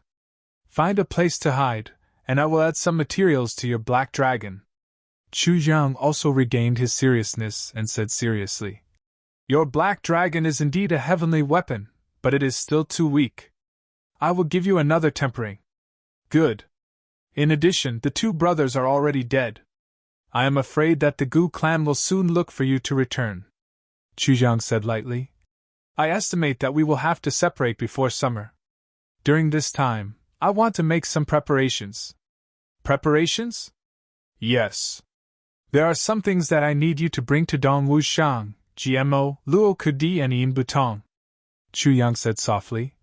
"There are also some things that I need you to bring to Shaowu.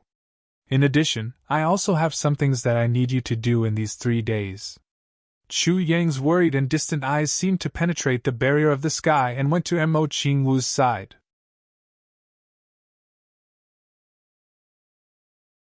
Chapter 276.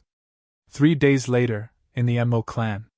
Mo Qingwu's small body was curled up on the steps in front of the door. Her 2 small hands were supporting her cheeks as she stared blankly at the empty space in front of her. In her arms, a worn-out scabbard was quietly nestled in her arms. "Sigh." The little girl sighed sadly. At such a young age, her sigh was heavy and full of vicissitudes of life. During this period of time, Mo Qingwu felt that the whole world had changed. Everything in the past was now unrecognizable. The elixirs used for cultivation had obviously dropped by dozens of levels. As for the priceless purple crystals used for cultivation, she couldn't even get a single piece now. In the past, the elders of the clan would often come to see her and urge her on her cultivation progress. Then they would coax her with a satisfied smile for a while before leaving in satisfaction. Now, not a single person came. In the past, when her father saw her, he would always pick her up and happily lift her up in the air, laughing heartily. But now, she hadn't spoken to her father for a few months. Even if they met, it was only twice in a hurry. Whenever her father saw her, he would always sigh. And then leave. As if he was running away from something. Over time, Mo Qingwu's little heart became colder and colder. Father doesn't like me anymore. Because my 3-yin meridian is crippled. But with my 3-yin meridian crippled, am I no longer his daughter? Am I no longer father's Xiaowu? Why? Is the 3-yin meridian so important? Is it more important than a daughter? The clan's power. A person who can't contribute to the clan in terms of martial arts, is there no value at all? I have no value at all? Mo Qingwu asked herself softly in her heart. Big drops of tears rolled down her cheeks. I don't want much, I just want my father to hug me, I want my father to kiss me. I want to laugh in my parents' arms for a while, even cry for a while, I just want to feel a warm embrace. But now no one is willing to hug me, or maybe I'm no longer useful in the clan? Thinking of the conversation between her father and mother that she overheard that day, Mo Ching Wu suddenly felt sad. Xiao Wu is now. Aren't you going to comfort her? She's so young, how can she bear it? Mother's reproachful voice. Even if you can't bear it, you still have to bear it. His father's voice let out a long sigh. No one can bear falling from the peak. But if she couldn't accept it now, she wouldn't be able to accept it when she grew up. Therefore, she must learn to accept it. I'm afraid that comforting her now will only harm her. Then, is there really no hope for Xiao Wu's fiancé? Her father sighed deeply and said, Let's wait and see. If any family comes to propose marriage. Her mother started sobbing. Her sobs were filled with sorrow for her daughter's future. If any family comes to propose marriage. And Mo Chingwu was young, but she had grown up in a big clan. So, how could she not understand the meaning of this sentence? Am I going to be reduced to a tool for those clans to form alliances through marriage? From that moment on, Mo Chingwu's heart had truly turned cold. Second brother didn't come to see me anymore. He had constantly sent people from the Tsunglan battlefront to deliver small gifts and toys. Now, Mo Chingwu's bedroom was filled with those little things. But that's not what I want. That's not it. All I want is kinship. Mo Chingwu's heart was screaming. She was incomparably miserable. All the things that Mo Tianji had sent over had been thrown into a corner by her like a pair of worn-out shoes. Perhaps in this world there is only one person who still cares about me and still likes me, regardless of what I have become. Mo Chingwu hugged the scabbard in her arms and gently pressed her delicate little face against the worn-out scabbard. Scabbard, you know, don't you? Mo Chingwu murmured in a low voice. Only Big Brother Chu Yang truly likes me. He truly doesn't dislike me. When I met Brother Chu Yang, my 3 meridian was already crippled. I didn't know at that time, but Brother Chu Yang played with me every day and told me stories every day. He even gave me a saber. Looking at them, I knew that the saber was very, very good. Humph, that was given to me by Brother Chu Yang. My saber made them break their heads to snatch it. And Mo Chingwu smiled proudly. But her tears flowed down along with her smile. Do you know that the saber that you shed all pretenses of cordiality to snatch was only a toy that elder brother Chu Yang gave me? Brother Chu Yang, I miss you so much. And Mo Chingwu looked at the empty space in front of her and said weakly, I don't want to stay here anymore. I don't like here, although this is my home, miss, it's cold outside, let's go inside. A maid walked over softly. Okay. Jin Chingwu wiped her tears and stood up with the scabbard in her arms. Her little face became expressionless again. And Mo Chingwu's experience during this period of time had greatly changed her state of mind. Since no one cares about me and no one cares about me, even if I want to cry, I won't let anyone see it. Even if I'm sad, I'll only be sad in my heart. I won't let you see me as a joke. I'll only cry when I see Brother Chu Yang. The atmosphere in the Mo clan was somewhat gloomy these days. Tsunglan battlefront had undergone drastic changes. The martial arts training ground of the major clans was in turmoil during this period of time. The seal had cracked open. Tsunglan battlefront was filled with all kinds of spirit beasts. The territory was vast, and the pelts and cores of the spirit beasts were very popular goods. Moreover, Tsunglan battlefront was a place similar to the wilderness. Humans couldn't live in it. Therefore, every time they entered it, they would rush out after obtaining what they needed. The major sources of income for the major clans basically came from there. Tsunglan battlefront was also the best testing ground for the martial arts of the younger generation of the clans. As long as the younger generation didn't go deep into Tsunglan battlefront, they could challenge and kill ordinary spirit beasts. Not only could they hone their martial arts, they could also earn income and increase the clan's foundation. It was also the best place for the younger generation to make a name for themselves. Of course, this place had been abandoned for tens of thousands of years. There were also countless spirit herbs inside. And these spirit herbs were also things that the clans longed for. But recently, the seal had cracked open. No one would have thought that when the seal cracked open this time, the 3 Stars Divine Clan would come out from inside. 10,000 years ago, they were the mortal enemies of mankind. After the 3 Stars Divine Clan came out, they occupied a large area. Then, they used their innate talent to urge the spirit beasts to form one area after another within Sunlan battlefront. Everyone minded their own business. But once a human entered, they would rise up and attack him. This was equivalent to the originally unorganized and undisciplined spirit beasts transforming into a well-trained army. And these areas were gradually expanding. So far, there was a faint momentum of expanding beyond Sunlan battlefront. For the major clans of the lower heavens, this was absolutely unbearable. Therefore, after New Year's Eve, the major clans held on for a period of time.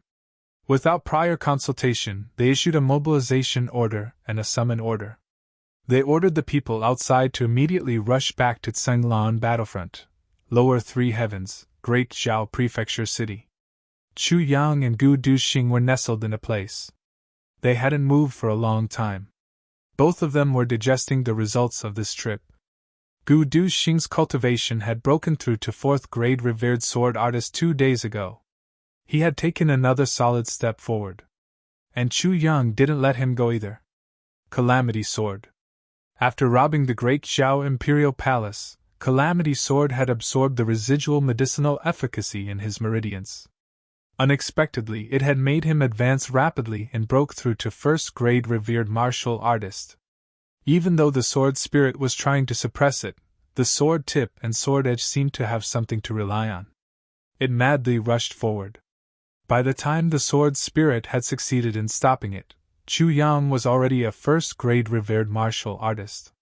The sword spirit wanted to cry but had no tears to shed. And the residual medicinal efficacy was too much. The place where the two lived was not far from Heaven-reaching Tower. Therefore, they could completely see the movements of Heaven-reaching Tower. The major clans didn't find anything in the ruins of Golden Horse Riders Department. As expected, they found the Qingxiang residence. The conditions were, Mo clan, as long as the Prime Minister can make Golden Horse Riders Department hand over the sword, we will do whatever we want. Ao clan, as long as the Prime Minister can make Golden Horse Riders Department hand over the sword, we will do whatever we want. Xia clan, as long as Li clan, as long as Tu clan, as long as O clan, as long as, of course, they all spoke in unison. As long as Prime Minister Diwu doesn't make Golden Horse Riders Department hand over the sword, we will do whatever we want. For the first time in his life, Diwu Qingro tasted the feeling of being badly battered. Ao clan, Mo clan, and Xia clan were easier to deal with. Their words were softer. However, Tu clan was unreasonable. Tu Qianhao lived in the Prime Minister's residence and said, "If you don't give it to me, I won't leave." As for Li Xiongtu, he commanded his king-level experts to compare notes with Golden Horse Riders Department every day. He said, "Compare notes, just once. Well, if you don't give it to me, then I will beat you until you give it to me." Diwu Qingro wouldn't have cared if it was an ordinary person. He would have directly ordered them to be expelled, locked up, or killed. However, these people were the treasures of the 3 great clans. They weren't ordinary people. How could Prime Minister Diwu endure this? He urged Jing Menghun more than once. "It's best to quickly find that sword, and then throw it out. Let them fight amongst themselves, and do whatever they want." However, Jing Menghun was depressed. "Where can I find that sword?" Jing Yu Master was also very anxious. In fact, he had to swallow his anger and gather his subordinates. He couldn't blame the other party for destroying his headquarters. Instead, he had to help them find the sword. However, the small hill was turned over and over again. Almost every stone was knocked open and turned into powder. The entire hill was flattened and then turned into a big pit. The pit got deeper and deeper, but they still couldn't find the sword. So much so that this place became a fertile field in the end. There was no other place where the soil was more delicate and fertile than this place.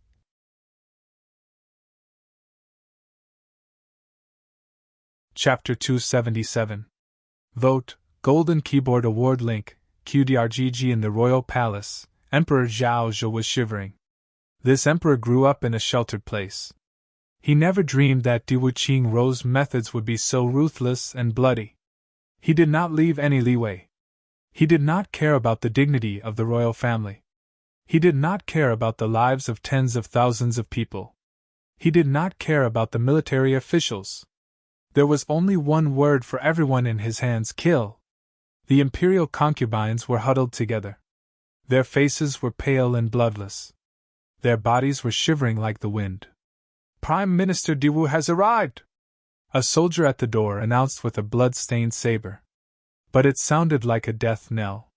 Di Wuqingrou has arrived! Emperor Zhao's lips turned purple. He said with a trembling voice, "What is he doing here?" No one answered him. There was only silence.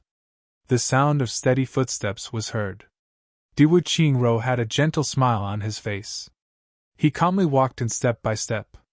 He was wearing an ordinary cotton robe, and with his hands clasped behind his back, he walked in leisurely. His expression was still elegant and calm. It was as if he did not care about anything. But Zhao just seemed to see a demon from hell covered in blood. His eyes turned white, and he almost fainted. "Greetings, Your Majesty," Di Wuqingrou greeted. Good. Greetings, Prime Minister." Zhao Zhi tried hard to control his facial muscles. He wanted to show a smile and not lose his temperament. But he did not succeed. Di Wuqingrou stood with his hands behind his back. He slightly glanced. A guard quickly brought a chair and placed it behind him. Di Wuqingrou smiled and sat down gracefully. "Your Majesty." "You and I are monarch and minister. It is fate." Di Wuqingrou smiled and sighed. He said, "I originally thought that we could work together to unify the country and stand at the peak for the world to worship. I have the ability to unify the country, and I also have the courage to do so. It is a pity that Your Majesty does not trust me." Di Wuqingrou sighed and looked at Zhao Zhi with pity. "Why bother?" "Yes. It is my fault." Zhao Zhi did not dare to look at him.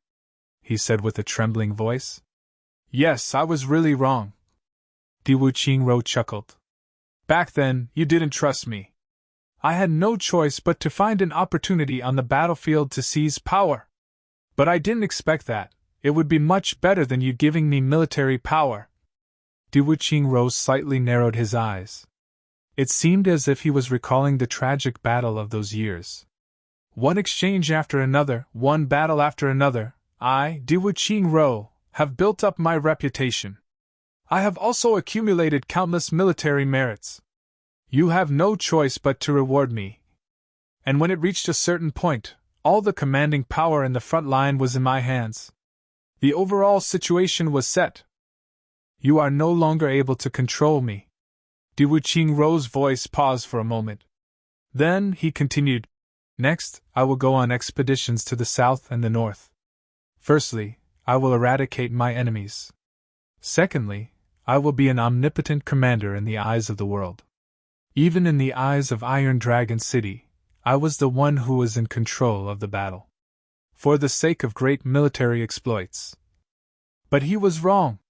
"What I want is not military merit, but power," Di Wuqingrou said casually. During that time, the entire Great Zhao Empire's 12 million soldiers were deployed to the battlefield. What I want is familiarity with the army. I want the trust of the generals in the army. And I want to have control over each army. Because I know that you won't give me those things.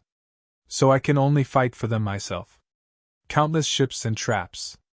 Although Ironclad's losses were huge, Great Zhao's casualties were much more than Ironclad's. Because there were too many people who were personally set up traps and led into Great Zhao's ambush. And those people were loyal to His Majesty in Great Zhao. But because I didn't trust you, I didn't trust those people. So I wanted people who were loyal to me, Di Wuqingrou. Di Wuqingrou let out a long sigh. Finally, when the war came to an end and Ironclad was weakened, I stopped fighting and returned to the court with unparalleled military merits. Everyone thought that I deliberately gave Iron Cloud a chance to breathe. But that was not the case. Diwu Qingro said. Because at that time, I only had the army and no politics. So I had to come back and create a political situation that I could control. And at that time, the royal family's control over the country was still very strong. Even if I destroyed Iron Cloud, it would be easy for you to destroy me. So I couldn't go to war at that time.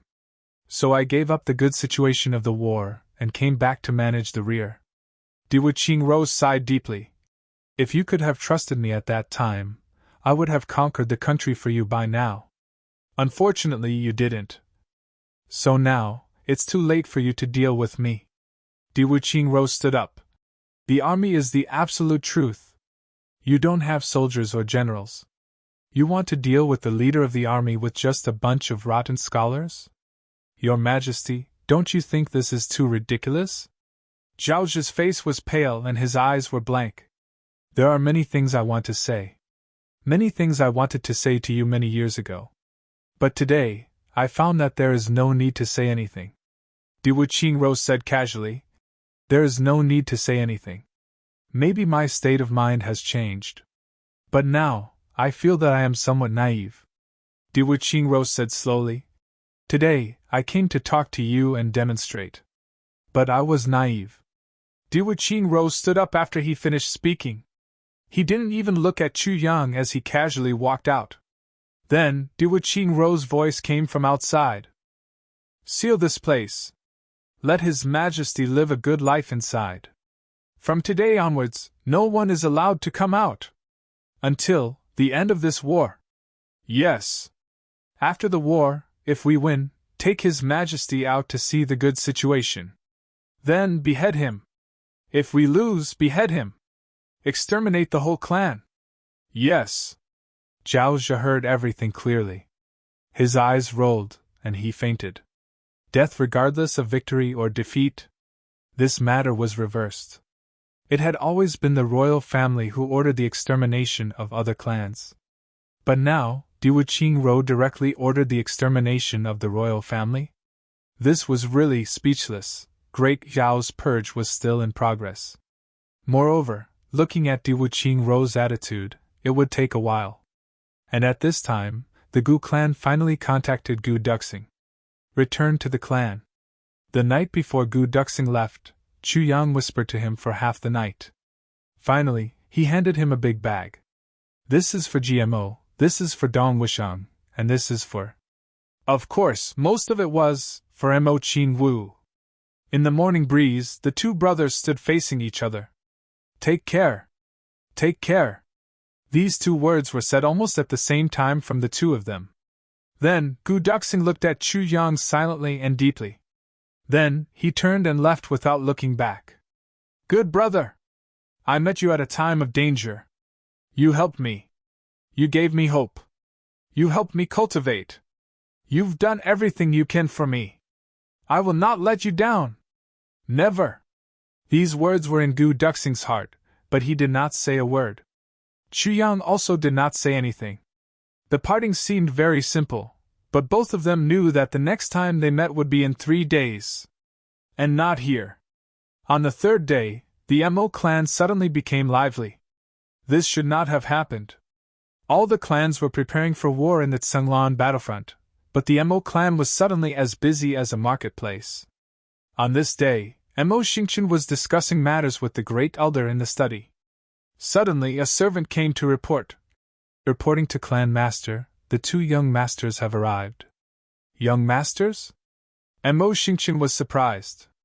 The 2 young masters, Ji Zhu and GMO, have arrived. Oh, let them wait in the living room. Informed the Grand Duke to welcome the guests. Yes, young Master Ji Zhu is already drinking tea in the living room. But second young Master Ji has gone to the inner residence to find young Miss. Young Miss? What young Miss? Mo Xingchen was surprised. It's young Miss Xiao Wu.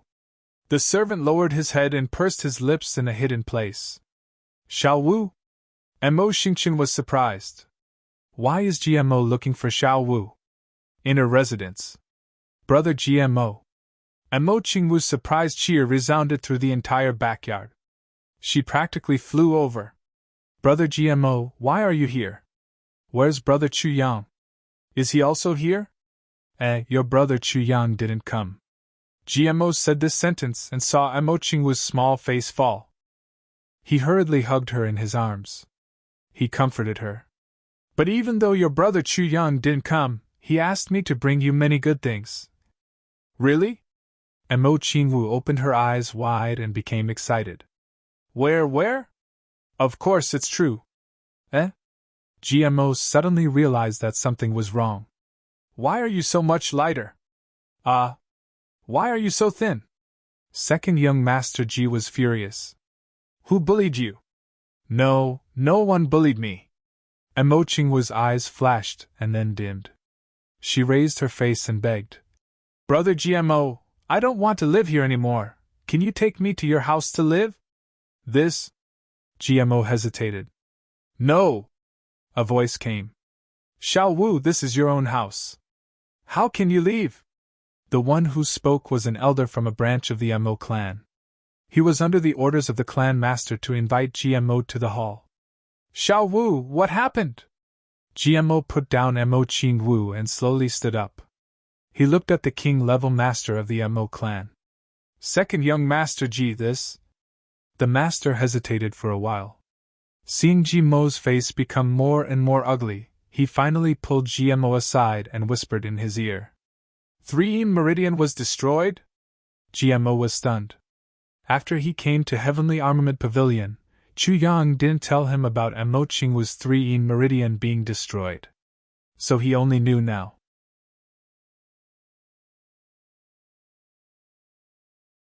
Chapter 278. As the younger brother of a big clan, GMO certainly knew the fate of such people who lost their future. He couldn't help but sigh.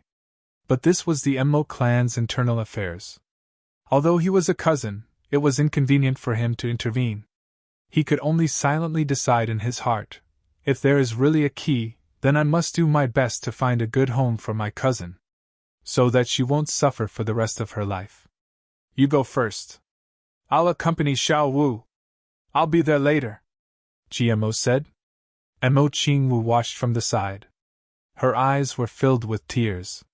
Her little hands were clasped together, full of uneasiness. Xiao Wu, come.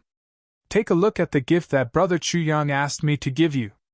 GMO forcibly suppressed the pain in his heart and pretended to be happy. He took Mo Qingwu's little hand and went to her room. Come, take a look at what this is. The first thing GMO took out was a medium-sized jade bottle. Inside this bottle was the vitality spring water that Chu Yang had asked him to bring. A big bottle. What is this? Water? Wine? Mo Qingwu looked at the jade bottle suspiciously. The next moment, she gently stroked it. She raised her face and asked hopefully. This jade bottle, is it Brother Chu Yang's? Yes. GMO scratched his head. Chu Yang's jade bottle? What's precious is the water inside, okay. Brother Chu Yang. Mo Qingwu suddenly hugged the jade bottle tightly in her bosom. Big drops of tears fell from her eyes. At this moment, seeing this jade bottle, Mo Qingwu felt as if she had seen Chu Yang himself. The pain that had been suppressed for several months suddenly rushed up like a flood. She cried for a long time. GMO was at a loss. He completely didn't expect that a mere jade bottle would make Mo Qingwu so emotional. After a long time, Mo Qingwu finally stopped sobbing. Drink it quickly. This is a priceless treasure, the vitality spring water. GMO lowered his voice and said, Your brother Chu Yang repeatedly told me to watch you drink it with my own eyes. But I can't bear to drink it. Mo Qingwu blinked her big eyes and looked at GMO. There's no more after drinking it. Silly girl, what is there to be reluctant about? GMO hurriedly advised. After drinking this, your body will improve a lot. Moreover, even if you get injured, it won't leave a scar, but I still can't bear to drink it. Mo Qingwu was on the verge of tears. Can I keep it? But if you don't drink, Big Brother GMO will be angry, Ji Mogwan said in confusion. But seeing that it didn't work, he could only say, "If your big brother Chu Yang knew that you didn't drink the vitality spring water, that he went through untold hardships for you, he would be heartbroken. Then I'll drink." And Mo Qingwu hurriedly nodded vigorously. "I'll drink it right away." Seeing Mo Qingwu raise her head and gulp down a bottle of vitality spring water, GMO was stunned. Chu Yang's power is so great? After drinking the vitality spring water, Mo Qingwu hugged the jade bottle to her bosom. "Brother Chu Yang, what else did you bring for me?" Mo Qingwu asked hopefully. "Yes, and this and this." GMO simply untied the bundle. Inside was a pile of toys of all shapes and sizes. "This is good." Mo Qingwu fiddled with it a few times with her small hands and found a bow. It was made of red cloud steel and star iron. It was bright red, reflecting the specks of starlight. It was extremely beautiful. Mo's lips twitched. Every time he saw this bow, he had this reaction. Using the essence of red cloud steel and star iron to make a bow to coax a little girl to play with. In this world, only Chu Yang would be so extravagant, right? This must be given to me by Big Brother Chu Yang. As for the rest, Big Brother GMO bought them yourself, right? And Mo Qingwu tilted her head and looked at the bow lovingly as she asked casually. How do you know?" GMO was dumbfounded. And Mo Qingwu's casual words were the truth. "Humph, because this is the only one I like." And Mo Qingwu wrinkled her nose. Her smile revealed a long-lost happiness and wisdom. She said, "Only Big Brother Chu Yang knows what I like." As she said, she looked at GMO with some disdain. She pouted and said, "You don't know."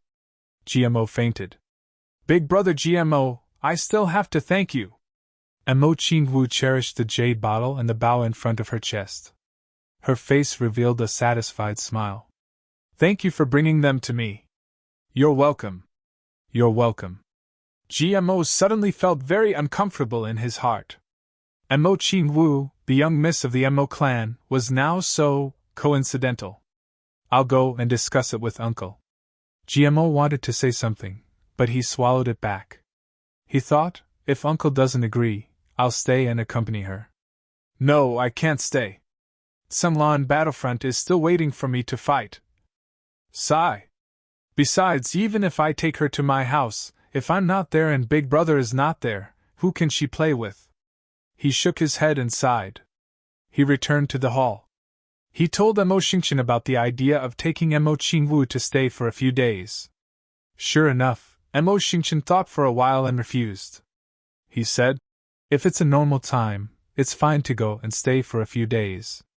But now all the big clans are dealing with the 3 Stars Divine Clan and Sunlan Battlefront. Why are you still looking after the child? Let's wait until this matter is over." Ji Zhu and GMO had just left. Mo Xingqian was about to rest when he heard someone report. "Reporting to Clan Lord, the 2nd Duke of the Luo clan is here to visit Miss Xiao Wu." "Luo clan? Luo Ergong? Here to visit Xiao Wu?" Mo Xingqian was really startled this time. Ji Zhu and GMO visiting Mo Qingwu was understandable.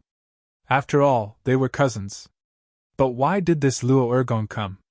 Didn't he know that the Mo clan and the Luo clan were enemies?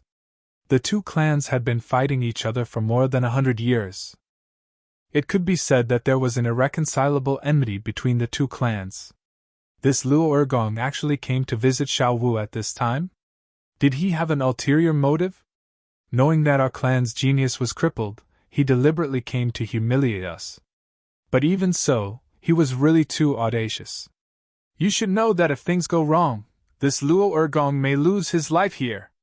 Please come in," Mo Xingqian said indifferently. He stood up at the same time. "I'd like to see what this Luo Ergong is here for."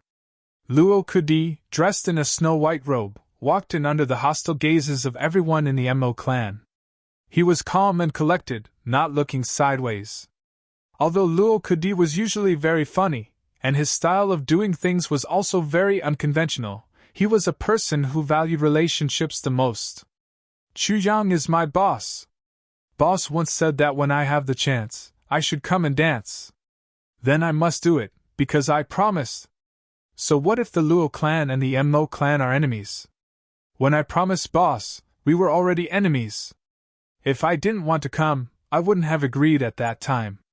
But since I promised, even if we are enemies, I will still come. Even if I die, I will still come. So I came. Under the astonished gaze of Mo Xingqian and the watchful eyes of everyone in the Mo clan, Luo Kudi walked into the Mo clan. According to his request, he met Mo Qingwu. What happened next made even the experienced and knowledgeable Mo clan lord Mo Xingqian drop his glasses. Xiao Wu. The frost on Luo Kudi's face instantly melted into a bright and affectionate smile, as if he had seen a little sister he hadn't seen in a long time. Wow, brother Luo! Mo Qingwu was also very surprised. She knew that her clan and the Luo clan were not on good terms, but she would never have thought that Luo Kudi would actually risk universal condemnation to come and see her. Mo Xingqian's eyes widened in a split second. Luo Kudi looked at the big and small pair playing happily outside Mo Qingwu's room. Then, he patiently listened to Mo Qingwu's long-winded complaints, and then, played a game? Then, telling stories? Mo Xingqian sighed deeply and quietly retreated.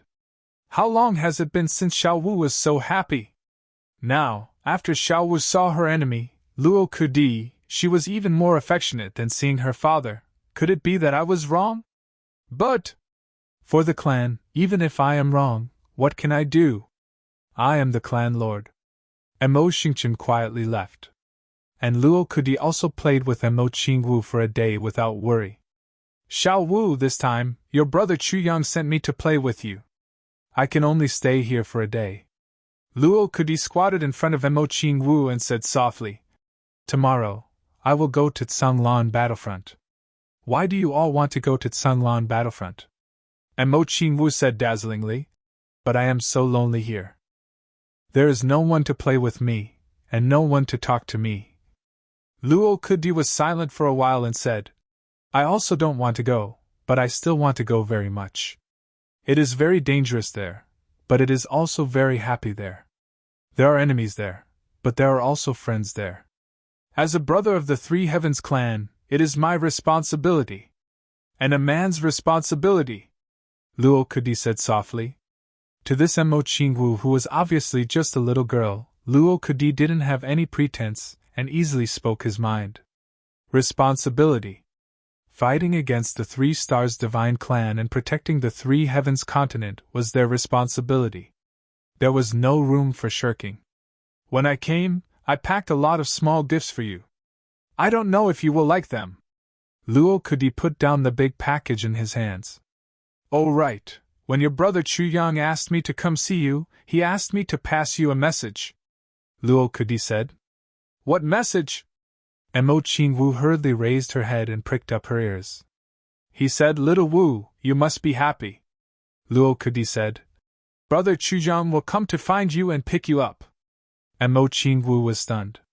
Tears flowed down her white and tender cheeks. For a very long time, she had been looking forward to hearing these words. She had been looking forward to someone to take her away. And today, she finally got these words from Brother Chuyang. For a moment, her little heart suddenly felt sour. She was so happy that she wanted to cry. Luo Kudi left.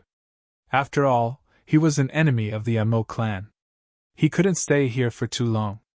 The reason he could stay for so long was because Mo Tianyun had already gone to Tsanglan battlefront. If Mo Tianyun was still here, it would be even harder to say.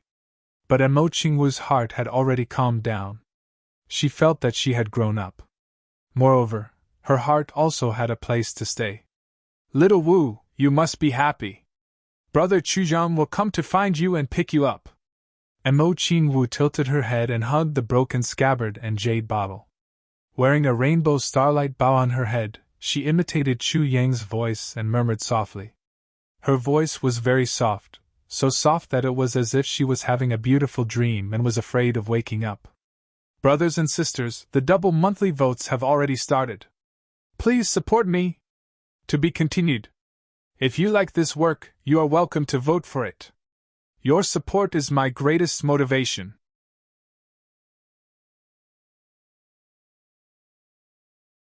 Chapter 279. Dong Wushang followed him. Moreover, Second Master Dong had arrived in a rather shocking manner. Second Master Dong had arrived with a large group of people. The Dong clan had sent a total of 2,400 people to Tsanglan battlefront. And all of them were experts. Dong Wushang was riding on a huge 1,000-mile cow. It was swaying back and forth. He also wanted to ride a horse. After all, riding a horse was much more elegant than riding a cow. This cow was a spirit beast. However, a cow was a cow. It wasn't as smooth and beautiful as a horse's. However, Dong Wushang's saber was too heavy. In addition, there were other miscellaneous things, special soft armor, and Second Master Dong's tall and sturdy body. So, it was more than 500 kilograms. What kind of horse could carry such a heavy load? Therefore, the 2,400 people of the Dong clan were all riding on tall and big horses. Only the Second Master Dong was riding on a tall and big bull at the front. The Dong clan was east of the Mo clan. The two clans were more than 500 kilometers apart. So, it was on the way to Tsanglan battlefront. Naturally, it wasn't on the way to Mo clan's main gate. It was such a coincidence that Second Master Dong had strongly requested this. Therefore, the large group of people had changed their direction, and had arrived in a grandiose manner. Dong Wulei, who was leading the group, didn't want to change their direction. After all, they would have to travel for at least 2.5 days if they changed their direction. This was too much of a waste of manpower and money. However, the most helpless and humiliating thing for young Master Dong was that he couldn't beat Dong Wushang at this moment. Dong Wushang blatantly threatened his elder brother, "Change your direction if you don't want to lose face in front of these 2,400 people and get beaten up by me." Young Master Dong had no choice but to change their direction after he had cursed for a long time. The sound of carriages and horses neighing was heard. It seemed as if they had come to seek revenge. The 2,400 people of the Dong clan were led by Second Master Dong. They had arrived at the Mo clan's territory in an awe-inspiring and murderous manner. They had arrived at the Mo clan's main gate. Second Master Dong carried his saber, and jumped off his horse. Then, he shouted at the gatekeeper in a rough voice. "Go! Inform them that the second master of the Dong clan, Dong Wushang, has come to visit Miss Mo Ching Wu." The guards at the entrance of the Mo clan were already dumbfounded. They were so scared that their legs were cramping. Fuck! Why are they glaring at us? Could it be that they are enemies? As soon as he heard this, he felt as if he had been granted amnesty. He hurriedly turned around and went in to report. Patriarch Mo Xingqian was truly depressed. This time, he was really depressed. Why wasn't it over yet? One by one? And to visit our family's youngest daughter who has already become a cripple? The Dong clan and the Mo clan had never interfered with each other. However, the Dong clan was stronger than the Mo clan in terms of strength. Moreover, the relationship between the two brothers of the Dong clan was very good. They weren't like the two brothers of the Mo clan who were at loggerheads with each other. So, it could be said that the Dong clan would certainly suppress the Mo clan in the future. Therefore, Mo Xingqian had no choice but to personally welcome him. When he came out to take a look, he was shocked. So many people are here to visit Xiao Wu? Are they here to fucking demonstrate their strength? This must be Patriarch Mo? Dong Wushang cupped his hands and respectfully said, "Wushang has been entrusted by someone to visit Xiao Wu. And it just so happens that it's on the way to the Tsanglan battlefront. I hope Patriarch Mo won't take offense to my rudeness." "Nephew Dong, what are you talking about? Please come in quickly. This old man is extremely happy that you've come." Although Mo Xingqian didn't know whether Dong Wushang's real intention was to visit Xiao Wu or something else, he still had to put on an act. "How has Xiao Wu been these days?" Dong Wushang smiled and walked through the door. He already knew the answer. Her 3 meridian was crippled, and her qualifications to be groomed by the clan were revoked. It was equivalent to falling from heaven to hell. How could she be well? Besides, this matter wasn't a secret in the three heavens anymore. Mo Xingchen rolled his eyes in his heart, but on the surface he sighed and said, "It's all thanks to you." "You're wrong. It can't be all thanks to me." Dong Wushang glared and said, "Since when did I, Dong Wushang, have such great fortune?" Mo Xingchen was so angry that he looked like a Buddha ascending to heaven. "Fuck, aren't your words too unpleasant to hear? I respect you as the second Duke of the Dong clan, but this old man personally coming out to greet you is already giving you a lot of face. Why are you still speaking in such an eccentric tone? Everyone says that the two dukes of the Dong clan are steady, but why is this person acting like the second Duke of the Dong clan today?" What he didn't know was that when Dong Wushang was in the Heavenly Armament Pavilion, although he was taciturn and didn't like to talk, he was quite fond of Mo Qingwu. Mo Qingwu would often look for him to talk to, which relieved a lot of the boredom of this second young Master Dong, and added a lot of fun. Therefore, he especially liked this obedient little girl. This time, when he heard that Mo Qingwu had suffered grievances in the clan because her 3-yin meridian was crippled, Dong Wushang was already full of anger. This time, he came to visit Mo Qingwu, but his real purpose was to use this opportunity to vent Mo Qingwu's anger. Therefore, he purposely put on this attitude to discuss people. Besides, he had spent so much time with Luo Kudi and GMO, these two hoodlums and bandits. This vivid image of a ruffian didn't need to be pretentious. He just opened his mouth and said it. "I don't know how second young Master Dong and my daughter met." Mo Xingchen suppressed his anger. He had to suppress it. In case he offended him, the current strength of the Mo clan was no match for these 2,400 people in front of him. Mo Tianyun had already led the Mo clan's military force at Sunglan battlefront a few days ago. In case this bad-tempered guy flipped out and swept the entire Mo clan, then that would be a great loss of face. It's also a coincidence. Yes, Miss Xiao Wu and I hit it off very, very well. I like her very, very much. Dong Wushang smiled. Moreover, my big brother also likes her very much.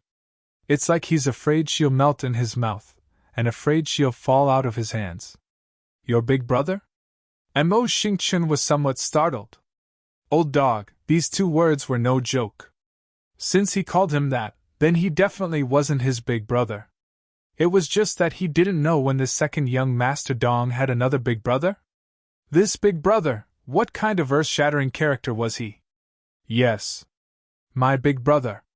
Dong Wushang grinned and said. He's also the big brother of GMO, Gu Du Xing, Luo Kudi, and the rest of us. He likes Xiao Wu very much. Moreover, he gave Xiao Wu a treasured saber that he had kept for many years. That saber is our big brother's family heirloom. Back then, there were several saber monarchs in our big brother's clan. They all relied on that saber to dominate the heavens. Mo Xingchen only felt his head explode with dizziness. His body couldn't help but sway twice. Countless stars flashed before his eyes. Saber monarch? Family heirloom? GMO, Luo Kudi, Gudu Xing, and Dong Wushang's big brother? I'm going to faint. What kind of character is this? If this mysterious big brother knew that the saber he gave to Mo Qingwu was stolen, I wonder what kind of reaction he would have. Would he fly into a rage and rush to the Mo clan? Dong Wushang lowered his eyelids and secretly sized up this Mo clan head's expression. He couldn't help but smile proudly in his heart. This was the method that he, GMO, Luo Kudi, Miao Butong, and the rest came up with to build momentum for Mo Qingwu. That was bragging. Bragging fiercely. Bragging to your heart's content. There was no fear of bragging, only fear of not daring to brag. Moreover, if such words were spoken by GMO or Luo Kudi, the threat wouldn't be great. Only Dong Wushang had a clan and strength. Moreover, he was almost universally acknowledged as a man of few words, only interested in saber fanatics. Such a person wouldn't lie at all. But if he were to lie to someone, it would be a piece of cake for him to get caught. Nephew Dong, who is this big brother of yours? Mo Xingchen asked cautiously. Previously, he had addressed him as Nephew Dong. But Dong Wushang's tone was very rude, so when he got angry, he changed it to second young Master Dong. Now that his heart was shaken, he couldn't help but change it back to nephew Dong. I can't tell you this. Big brother has strict rules. If he knows that I leaked his information, I won't be able to bear his temper. Dong Wushang chuckled and said, But your Mo clan is really blessed. With Miss Xiao Wu, your clan will definitely prosper for a long time. Speaking of which, it's really fate. Big brother is traveling the heavens, but accidentally saved Xiao Wu. Cough cough, it's really fate. Second Master Dong was at a loss for words as he made up stories. He could only sigh about fate. After all, he wasn't as eloquent as Luo Kudi and GMO. However, this only made it even more convincing. Traveling the heavens. This sentence gave Mo Xingqian endless fanciful thoughts. Could it be someone from a super clan of the upper three heavens?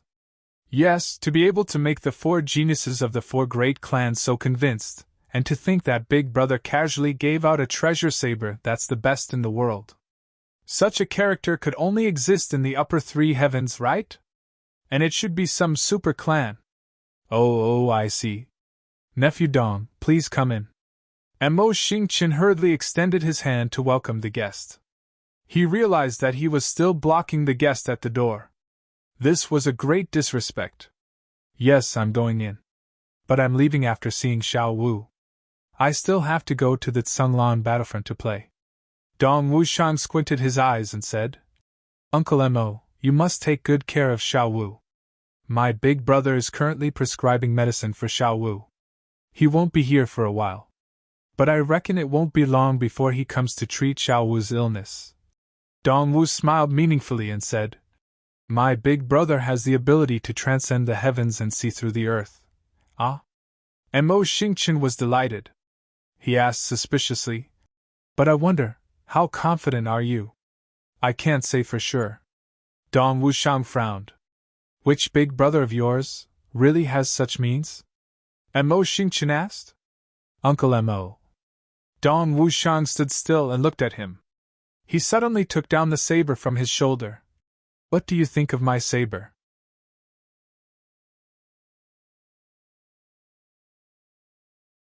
Chapter 280. Mo Xingqian helplessly laughed dryly and said, Nephew Dong's saber is naturally a divine weapon. As he spoke, he received the sheathed saber, but suddenly felt his wrists fiercely drop down. Greatly startled, he hastily circulated his elemental energy to support the saber, so as not to embarrass himself on the spot. However, he was also shocked. What saber? So heavy? With a clang, the saber was pulled out. Instantly, a cold black light shot out in all directions, filled with killing intent.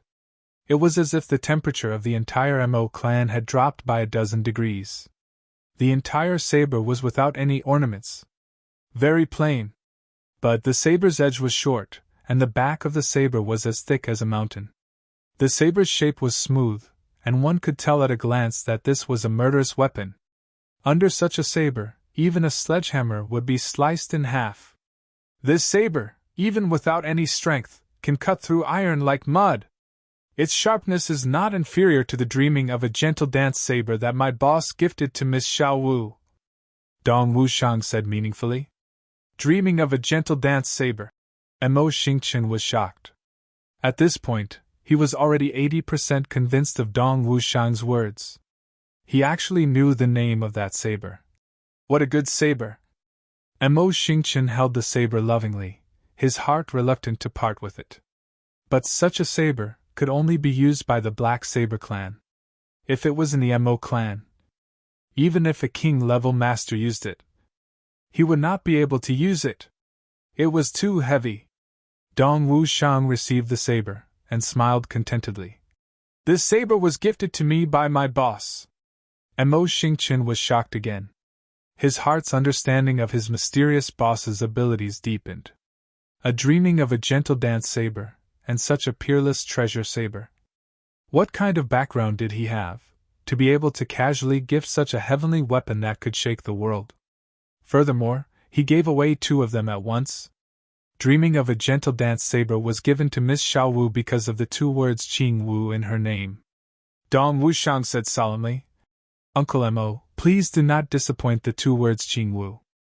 Mo Xingchen forced a smile, an indescribable feeling in his heart. I'm going to check on Xiao Wu. Boss asked me to bring something for her. Dong Wushang chuckled and said, These are all things to coax children. Uncle Mo, go ahead and do your work. I'll be leaving in a while, so I won't specially bid farewell to you. Mo Xingchen solemnly nodded his head, his heart in turmoil. If Dong Wushang knew about Xiao Wu's misfortune in the clan, would he? Dong Wushang entered Mo Qingwu's small courtyard and spoke to her for a while. Under Mo Qingwu's innocent and puzzled gaze, Dong Wushang moved closer to her small, sparkling ear and whispered, Don't ever tell anyone about your big brother Chu Ying's appearance. If anyone asks you, no matter who it is, don't tell anyone, okay? Why? Qing Wu blinked her big eyes. Sigh, you'll bring great danger to your big brother Chu Yang. He might die, Dong Wushang said. He might die. These few words had thoroughly frightened Mo Qingwu. I won't tell you. The little lowly fiercely nodded her head with a determined expression. The bow on her head buzzed as she nodded her head. Dong Wushang left.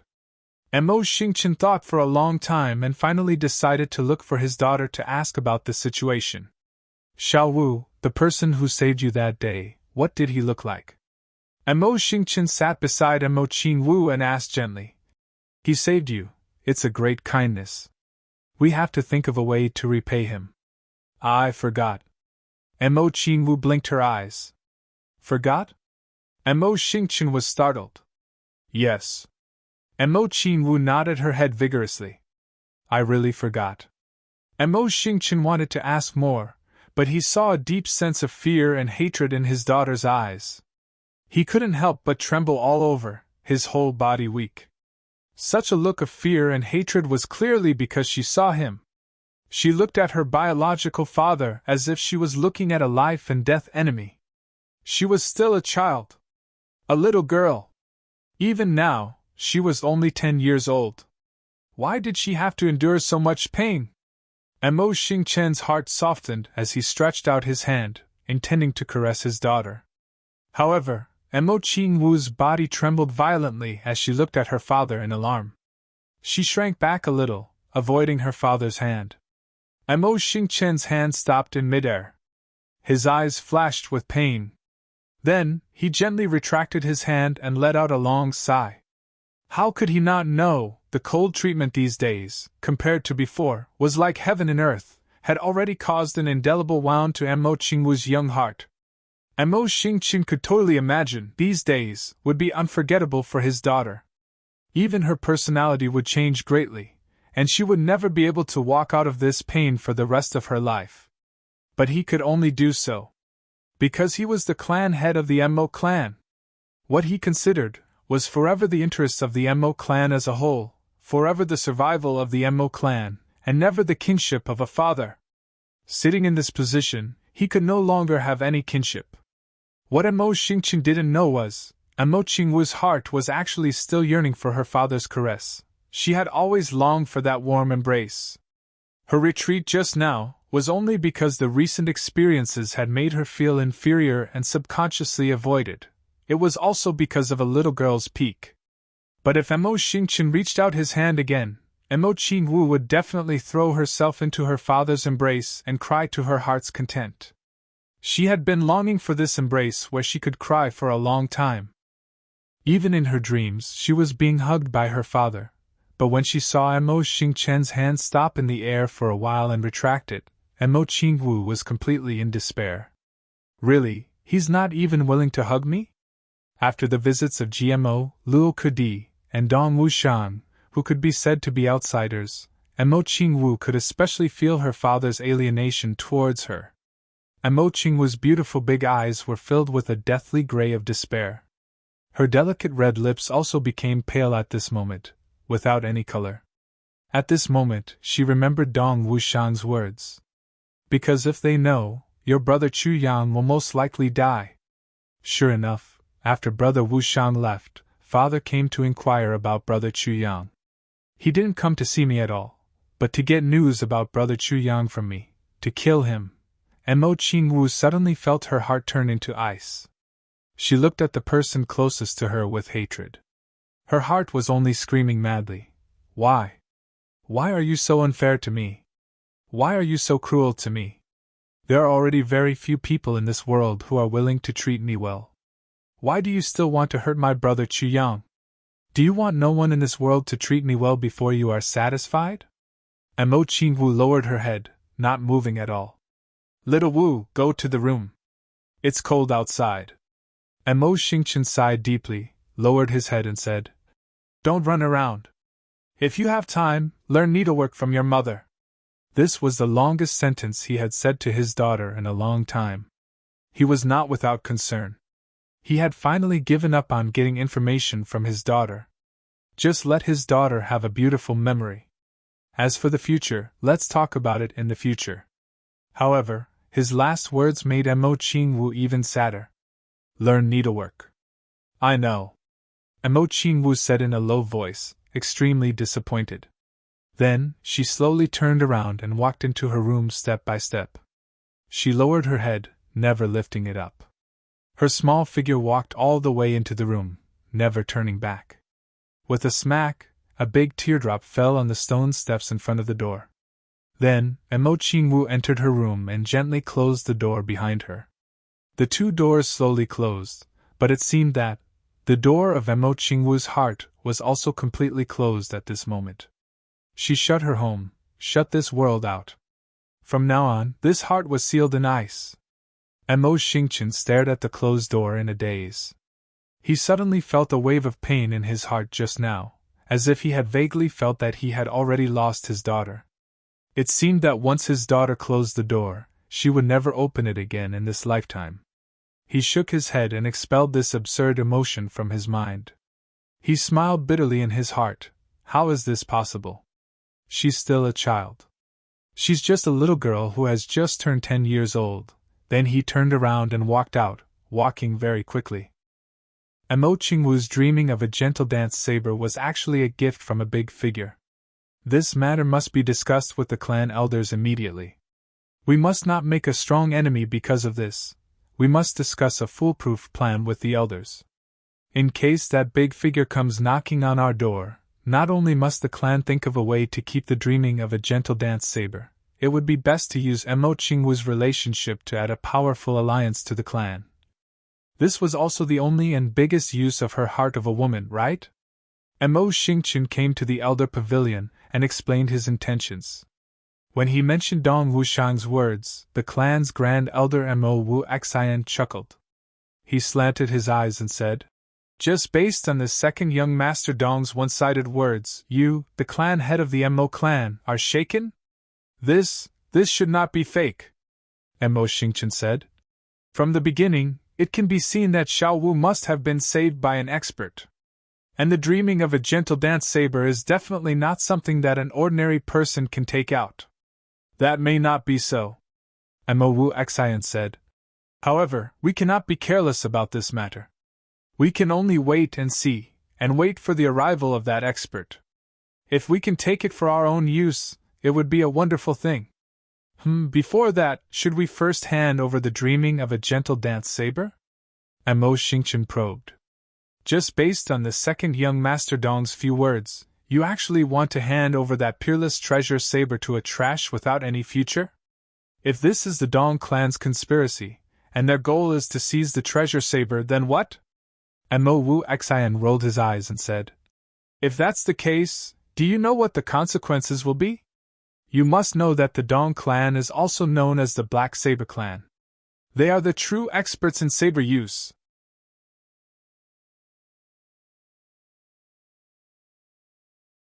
Chapter 281. When Rui Budong came to the Mo clan, he didn't come alone. Instead, he came with his two masters. Compared to the previous few people, Rui Budong's arrival was the most important to the Mo clan. The previous few people all belonged to the clan. Belonging to the clan meant that they couldn't be poached. But with Rui Budong's identity, they didn't even have to worry about poaching. He and his two masters were free people. They didn't belong to any clan. Such a person with such strength was the dream target of all the clans of the three heavens. Besides, even if they couldn't recruit people like stealing god and thieving ghosts, they could still avoid many inexplicable losses if they had a good relationship with them, so the Mo clan showed great enthusiasm towards the arrival of Rui Badong and his master. A few elders and the clan lord personally came out to welcome them, giving them enough face. But when they heard that Rui Badong was here to visit Mo Qingwu, Mo Xingqin and a few elders lost their voices. What was going on? Why was there an endless stream of people coming one after another?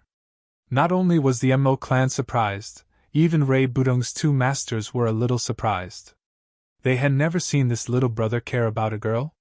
Why did he have to come to the Mo clan to visit their young miss? Could it be that little Rui has taken a fancy to this girl? So the two elders came with the intention of seeing their disciple's wife. A large group of people went to Mo Qingwu's small courtyard in a grandiose manner. As soon as Mo Qingwu came out, Ji Badong jumped over with a beaming smile and started chatting with Mo Qingwu. The most surprised people weren't the Mo clan people, but the two great thieves who gave the entire three heavens a headache. Stealing god and thieving ghosts looked at each other, and saw each other's nose crooked. They thought it was a great beauty, but they didn't expect it to be a little girl who hadn't even started to develop. Look at this, it's definitely not a romantic relationship. The two old men who were anxious to hold their grandchildren were stunned. A few elders of the Mo clan sat with stealing god and thieving ghosts, watching Shi Badong talk to Mo Qingwu. Mo Qingwu felt uncomfortable, and pulled Rui Badong into the room. Just as she stood up, Mo Qingwu's head trembled. A red light flashed, and starlight twinkled. Mo Wu Xian was immediately stirred up. He stared at the butterfly knot on Mo Qingwu's head, and was startled. There was no mistaking it. This exquisite bow was definitely made of red cloud steel and star iron. It was made of the same material as the dreaming of a gentle dance saber. Even a piece of red cloud steel would require the full strength of an emperor-level expert. Who could be so extravagant as to make a bowknot out of red cloud steel? It's as thin as a cicada's wing and as light as a feather. It's so intricate and ingenious. Even a monarch-level expert wouldn't be able to do that, right? After Xiao Butong and his disciple left, Mo Wu Xian called Mo Qingwu over alone. Little Wu, who gave you the bow on your head? Elder brother GMO gave it to me. Mo Qingwu blinked her eyes, but her voice was very cold. Nonsense. Soul Fighter was furious. GMO? G-Clan? As a family related by marriage, who didn't know what the G-Clan was capable of? How could the G-Clan make such a bow? What kind of joke was this? It's really from where elder brother GMO came to see me last time. Mo Qingwu explained. She was careful, elder brother GMO gave it to me. As for who gave it to me, I won't tell you. It seems you don't want to tell me the truth? Soul Fighter said angrily. It's really, humph. Soul Fighter flicked his sleeves and left. With his status, he couldn't do such a thing to a little girl.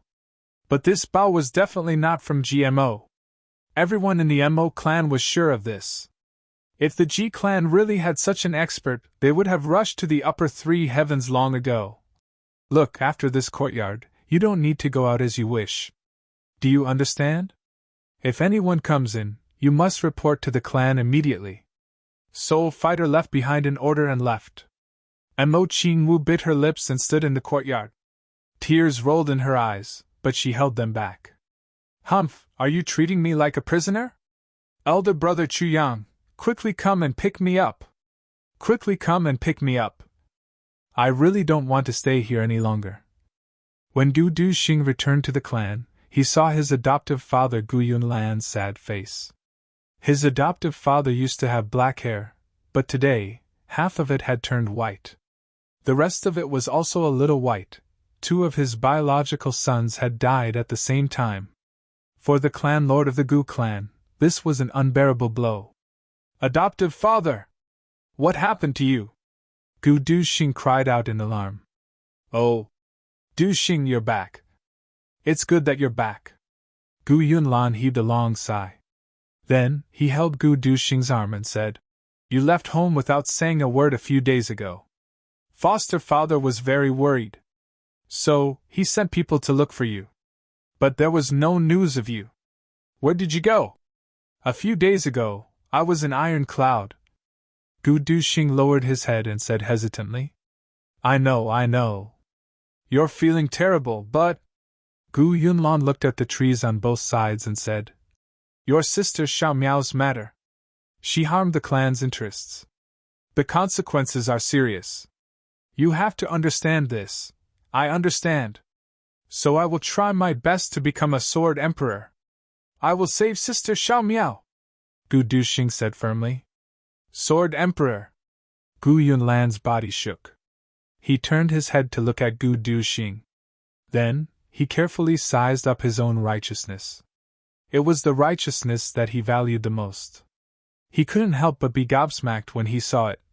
You've become a swordsman?" Gu Duxing's body had a cold sharpness. It was like an unsheathed sword. No one in front of him could block his sharpness. This was the unique characteristic of a swordsman.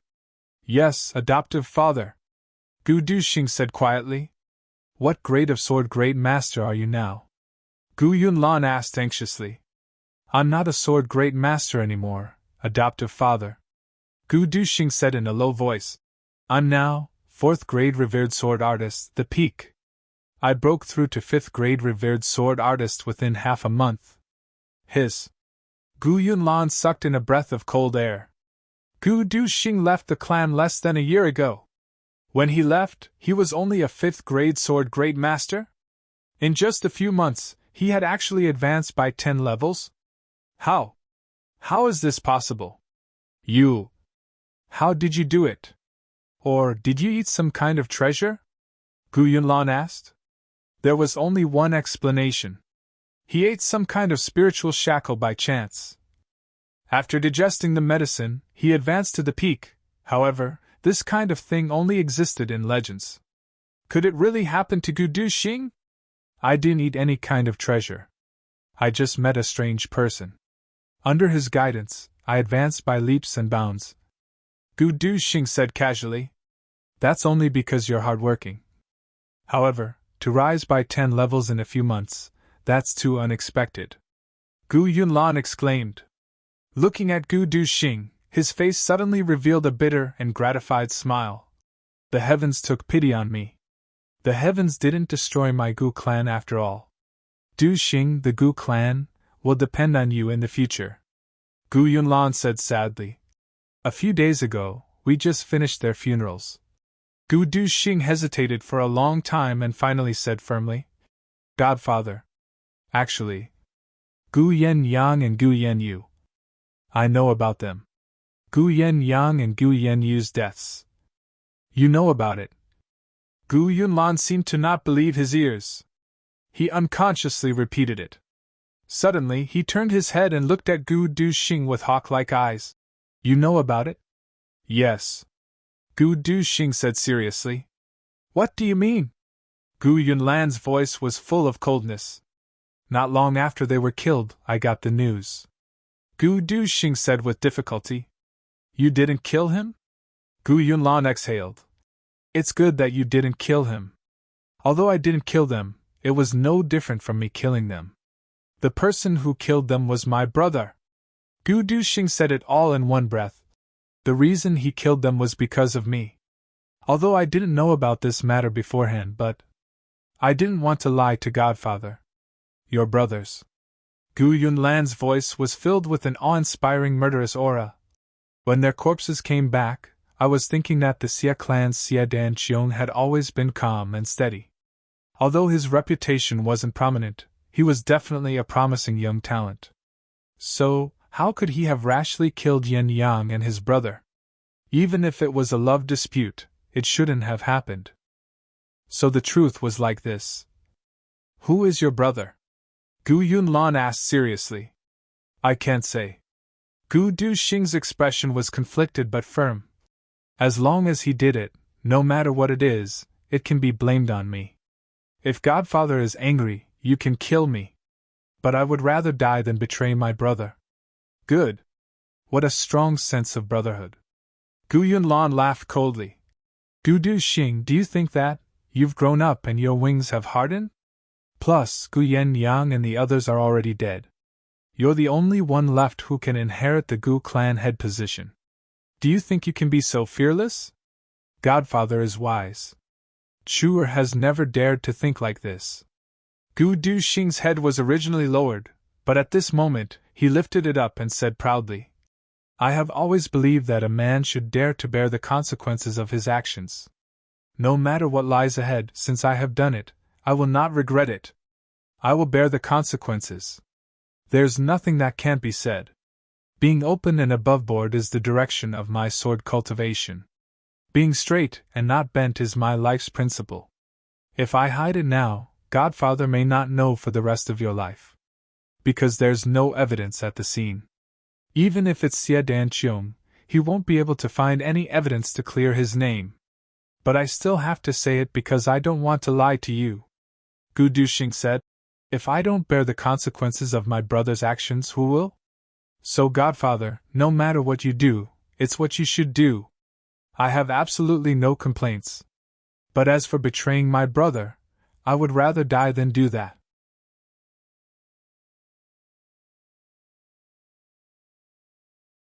Chapter 282.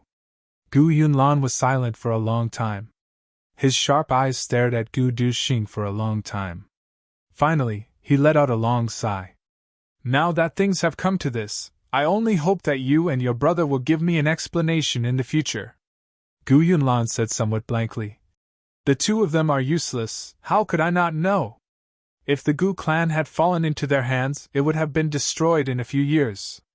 But no matter what, they shouldn't have been killed. Gu Duxing was silent. Gu clan, Gu clan. Haha, if not for the foundation of the Gu clan, tens of thousands of people would be watching us eat. Gu Duxing, today I will kill you with my palms. Father, please calm down. Gu Yunlan snorted coldly and sighed deeply.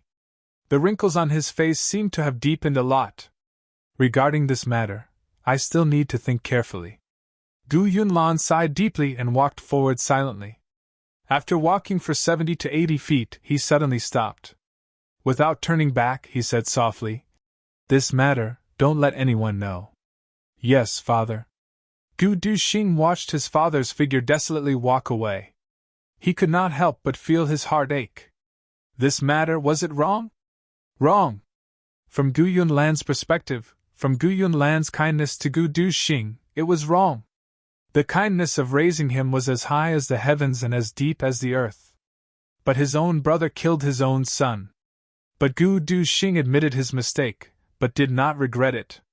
Guilt was a certainty. But, no matter what, Chu Yang did it for himself. Just as Gu Duxing had predicted, after his father passed away, he, Gu Yang and Gu Yanyu would have a battle sooner or later. If he did not die in their hands, they would die in his hands. Life and death, this was a matter destined to happen. But that was a matter for the future.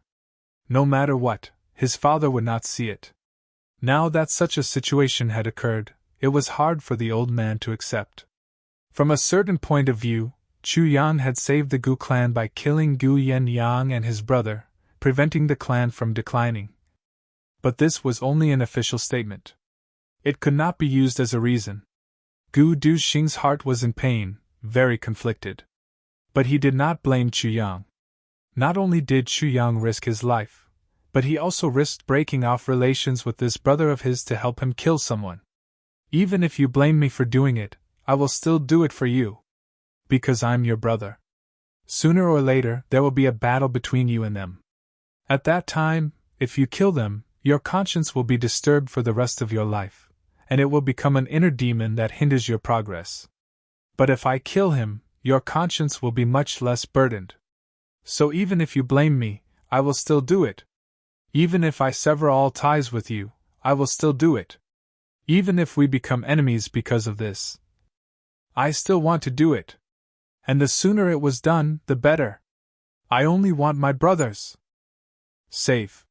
For this reason, I did not hesitate to bear a body of sin, Eternal infamy. So what? Chu Yang didn't say these words. He didn't say a single word. But Gu Duxing could feel it. Therefore, today, he had come to bear this crime for his brother. Even if I didn't know what my brother did, I'll take responsibility for it. Fight to the end. Gu Yunlan had disappeared for 3 days. The Gu clan had remained silent during these 3 days.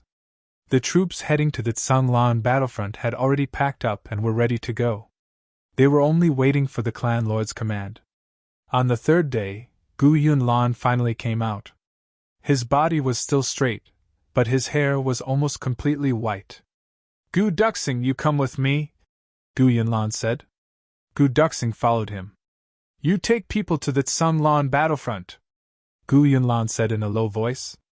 But then, he suddenly raised his head and shouted in a low voice. I want you! We will lead the Gu clan to show our might! Take the Gu clan and rush to glory! Take the Gu clan! Rush to the upper 3 heavens! Can you do it? I can! Gu Duxing quivered, and suddenly roared. Go! Foster father, I want to see Sister Xiao Miao. Gu Duxing clearly knew that this request was somewhat inappropriate at this moment, but he still couldn't help but ask. These days of longing had tortured him to the point of collapse. The more he left, the more he thought of Gu Miaoling. Gu Duxing had finally returned to the clan after being deeply worried about it. This was his wish. To see Gu Miaoling. His only wish.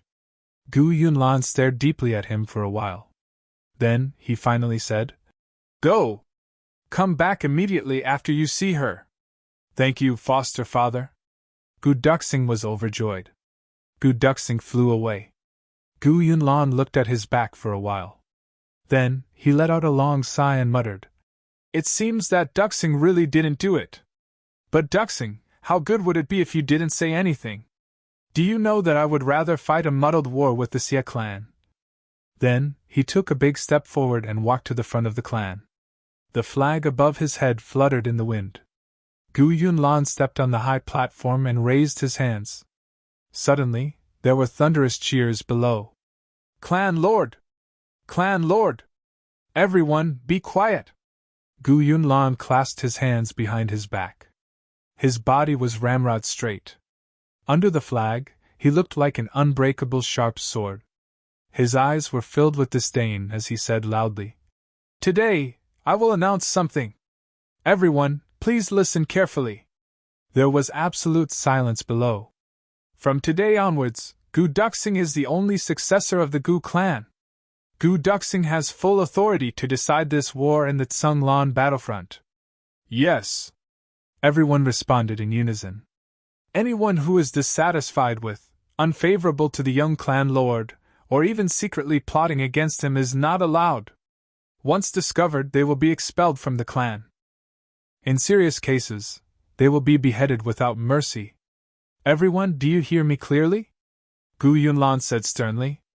We hear you clearly. From today onwards, we will only listen to the young clan lord's orders. Long live the clan lord. Compared to Gu Yenyang and Gu Yenyu, Gu Duxing's prestige in the Gu clan was much higher. Moreover, it was more convincing. Gu Duxing was the publicly acknowledged peerless genius of the Gu clan. Almost everyone was certain that with Gu Duxing's ability, he could definitely lead everyone to glory. After all, following a genius young clan lord or following a mediocre young clan lord, who would have a brighter future? It was obvious.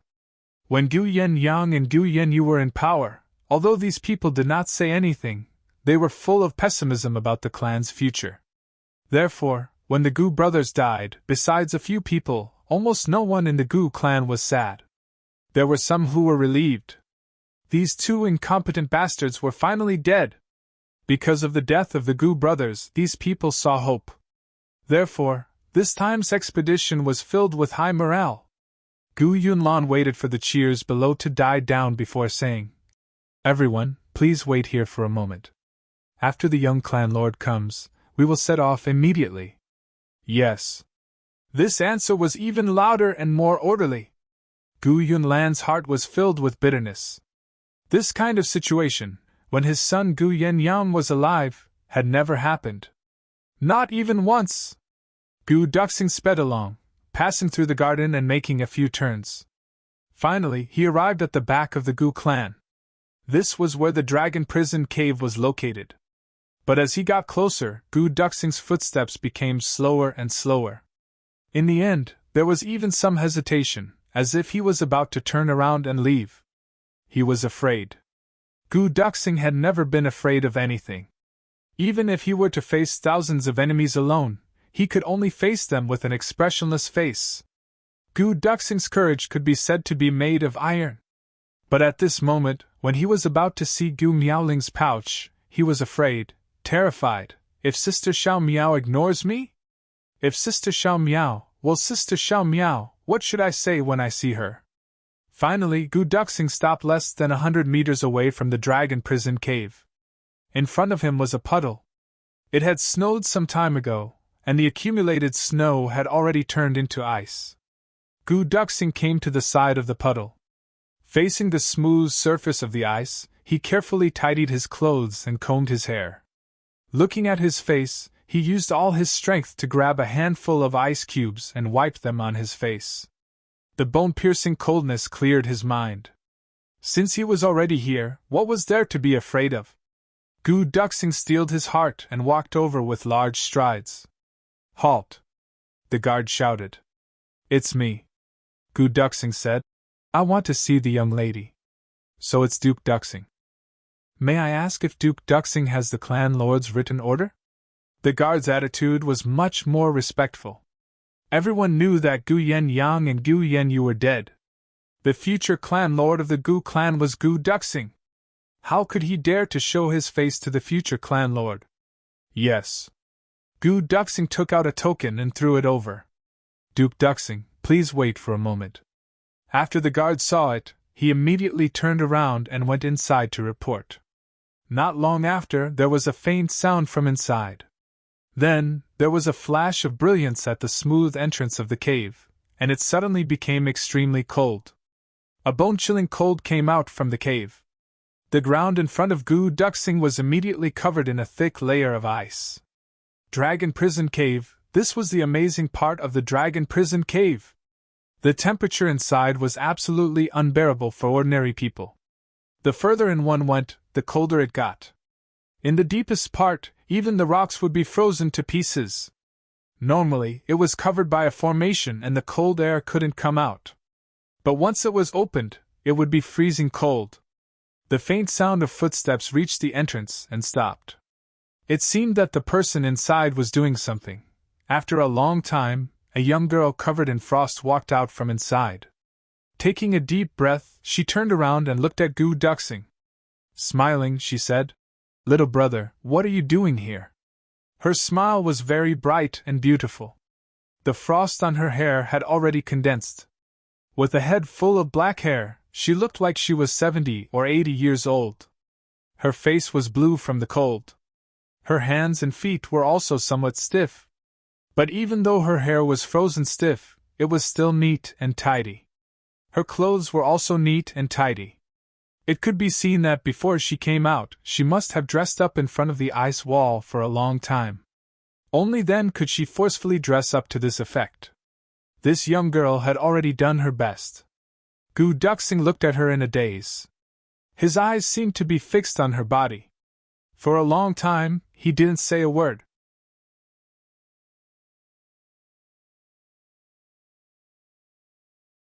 Chapter 283. No! Sister Xiao Miao is still so beautiful! Gu Duxing excitedly said. No one can be more beautiful than Sister Xiao Miao! Nonsense! This young girl was precisely Gu Miaoling who had suffered for Gu Duxing. At this moment, after hearing Gu Duxing's words, Gu Miaoling's reaction wasn't one of shyness, but rather a kind of annoyance of a big sister talking nonsense to a little brother. This gentle smile seemed to have dispelled the cold frost on Gu Miaoling's body, causing her blue cheeks to emit an astonishing beauty.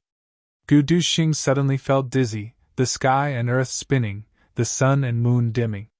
He looked straight at Gu Miaoling and licked his lips, perplexed, dazed, and unconsciously said, "So beautiful, little bastard! Gu Miaoling finally couldn't stand this lecherous gaze. She bashfully stomped her little feet and angrily looked at Gu Duxing. I'm your sister! Is this how you talk to your sister? Gu Duxing opened his mouth. Saliva actually flowed out. He reached out to wipe it, and was about to pounce on her. Suddenly, his body crashed into the protective fence, and flew out with a bang, his nose bruised and his face swollen. Gu Miaoling giggled tenderly as she watched. It seemed as if all the sufferings that she had endured in this dragon prison cave during this period of time had completely vanished the moment she saw Gu Duxing. Little fool, if we can get out, elder sister will definitely beat you up for what you said just now. Humph! Gu Duxing jumped up like a carp, and angrily stood up. Smash it! Let me in! Young master! The guard pitifully looked at Gu Duxing, and then looked at Gu Miaoling, and was about to die. Don't be willful, Gu Miaoling softly said, and then stared blankly at Gu Duxing's robust face. After a long time, she softly asked, Little brother, during this period of time, have you been well? Little brother, during this period of time, have you been well? This sentence made Gu Duxing's nose sour, and he almost shed tears. Inside the dragon prison cave, Sister Xiao Miao was still thinking about her own well-being. I'm very well, Gu Duxing hoarsely said. Then, you're not young anymore. Do you have a girl you like? I can ask father to act as a matchmaker for you. Gu Miaoling looked at Gu Duxing. Her eyes were filled with indescribable emotions. She looked at him with some expectation and some fear. If you don't find one soon, it will really be too late. I have a girl I like, but... Gu Duxing said painfully. But what? Gu Miaoling's complexion suddenly turned deathly pale. Her lips started to tremble, and tears started to appear in her eyes. She hastily turned her body sideways. She paused for a moment before turning around. Then she smiled and said, What's wrong? So Big Sister's little brother actually has a girl he likes? Yes, there is. Who is it? Gu Miaoling bit her lips as she forced herself to endure Zhang Qing's heart. She then smiled sweetly and said, Tell me, elder sister will give you some advice. Unfortunately, elder sister won't be able to attend your wedding banquet. She is very, very good. She is very, very good to me. I don't even know how to repay her. I always thought that she was good to me. I was grateful to her and respected her. But I never thought that I like her. I want her to be my wife. Gu Duxing lowered his head in pain. Until one day she left. Only then did I know that I like her so much. I can't bear to part with her. I want her. Sister Xiao Miao, I want her to be my wife. Is that okay? Gu Miaoling's body swayed and she almost fell to the ground. Her lips curled into a sad smile, and her eyes were filled with despair. He likes her. He loves her. He wants her to be his wife. Gu Miaoling, you. At this moment, Gu Miaoling's heart broke into pieces. She even hated herself. Why did she come out today? After being locked in here, there was no hope for her to get out in this lifetime. The only thing that could support her was nothing more than an illusion, an extravagant hope. If she didn't come out, she could still guard the dream in her heart, and continue like this, continue to deceive herself. Even if she knew that it was fake, it was still a dream. A beautiful dream. But today, when she knew that Gu Duxing came to see her, she couldn't help but run out in joy.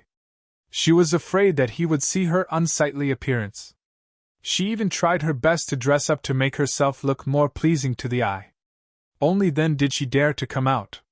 But today, as soon as he walked out, he received such a shocking piece of news. He has a sweetheart. He has a sweetheart. Gu Miaoling smiled sadly. It's time to wake up from this dream. In a daze, she heard Gu Duxing asking her. He seemed to be very nervous and terrified. Sister Xiao Miao, do you think she will agree? Sister Xiao Miao, do you think she will accept me? The current Gu Duxing was still immersed in the memories of the past. He only hated himself. Why didn't he realize Sister Xiao Miao's feelings for him earlier? Why did he wait until Sister Xiao Miao entered the dragon prison cave for him? Suffer 1,000 kinds of pain? Her body is so delicate. How could she bear it? How could she bear it? I'm so stupid, Gu Miaoling fiercely bit her lips. She finally felt her consciousness returning. She tried her best to support herself and not let herself fall. She smiled sadly and said, "She will definitely agree to you. My little brother is so outstanding, so capable, and so handsome. Young and promising. If she doesn't agree, wouldn't it be too unreasonable?" "Really?" Gu Duxing raised his head in surprise. "Yes. Be brave and tell the girl you like. Duxing's sister Xiao Miao is very gratified." Gu Miaoling's face was deathly pale. She tottered and said, "You will succeed. Sister Xiao Miao is here. She sincerely wishes you well. Forget it, forget it. When I return, I will die of old age in this dragon prison cave. In this life, I won't dream anymore. I won't dream anymore." Gu Miaoling quietly turned her face. 2 lines of pearl-like tears quietly slid down her face. She resisted the urge to cry out loud. She smiled bitterly and said, "Duxing, girls are very reserved. Even if they like you, they won't say it out loud. If you like someone, you must take the initiative to confess. Once you miss it, you will have nothing left. In a person's life, the best time is only a few years. Don't regret it, don't regret it. Go for it. Go quickly. You will succeed." As she said this, her heart was filled with bitterness and despair. If I wasn't so reserved in the past, if I didn't suppress my feelings in the bottom of my heart, if I didn't tell him earlier, would the ending have been different? If I tell him now, would he? What's the point of thinking about this? He is going to marry a wife, and I will be in this dragon prison cave forever. My life is already over. Why bother to make him sad? Let this secret be buried in my own heart. Sister Xiao Miao. Thank you for agreeing. Gu Duxing excitedly said. I am too happy. I am going to faint, I agreed. What? Gu Miaoling was still heartbroken. She felt as if her heart was bleeding. Suddenly hearing this sentence, her brain couldn't turn around for a moment. You promised me just now. Gu Duxing threw himself on the railing and shouted. You clearly promised me just now. I promised you, Shintian? Gu Miaoling blankly asked. You promised to be my wife. Gu Duxing was so excited that his face turned red. He jumped up and somersaulted and shouted. You promised to be my wife just now. Gu Miaoling was dumbstruck for a moment. Her pretty eyes opened wide as she looked at Gu Duxing. She then stammered. You don't you have a girl you love, That's right. I already have a girl I love. Gu Duxing happily said. But my beloved girl is you, Sister Xiao Miao. Could it be that there is someone else? How could there be someone else? Gu Duxing looked at Gu Miaoling in puzzlement. He didn't understand why Sister Xiao Miao would say this. Could it be that I, Gu Duxing, will fall in love with someone else in this generation? This is really a joke. I. Gu Miaoling looked at him flabbergasted. For a long time, she didn't speak. Suddenly, 2 lines of hot tears flowed from her eyes. Then, she suddenly stopped on the ground and burst into tears. Her cries were tragic. They spread far and wide. But Gu Miaoling didn't seem to care. She didn't care about her own appearance. She just cried herself hoarse. Tears rolled down her body and clothes. The cold and hot stimulated, and a faint white mist rose. She cried with such sadness and with such devotion. It was as if 1,000 grievances were vented in this burst of crying. It was as if all kinds of despair had melted in this burst of crying. But it quickly transformed into an even greater despair and bitterness. It made her sad from the heart. She finally got what she had been dreaming of, this relationship. This sentence, how many times in the middle of the night? It was the biggest spiritual pillar that supported her and comforted her to live on. Every time she imagined this scene, Gu Miaoling wouldn't feel cold, nor would she feel uncomfortable. Her heart was filled with love. But now, she fiercely hated herself. Why did I have to get it? I shouldn't have. I shouldn't have. She was still mourning and pitying herself. But now, she was already filled with intense regret. A woman's heart is such a contradiction. She was unwilling. The person she loved deeply for so many years had thrown himself into someone else's arms. If it really happened, Gu Miaoling would lose all interest in life. But once she got it, she regretted. She was punished to be imprisoned in the dragon prison cave for an eternity. If Gu Duxing stubbornly likes me, then wouldn't I be harming him for a lifetime? He is still young. He shouldn't be lonely for life.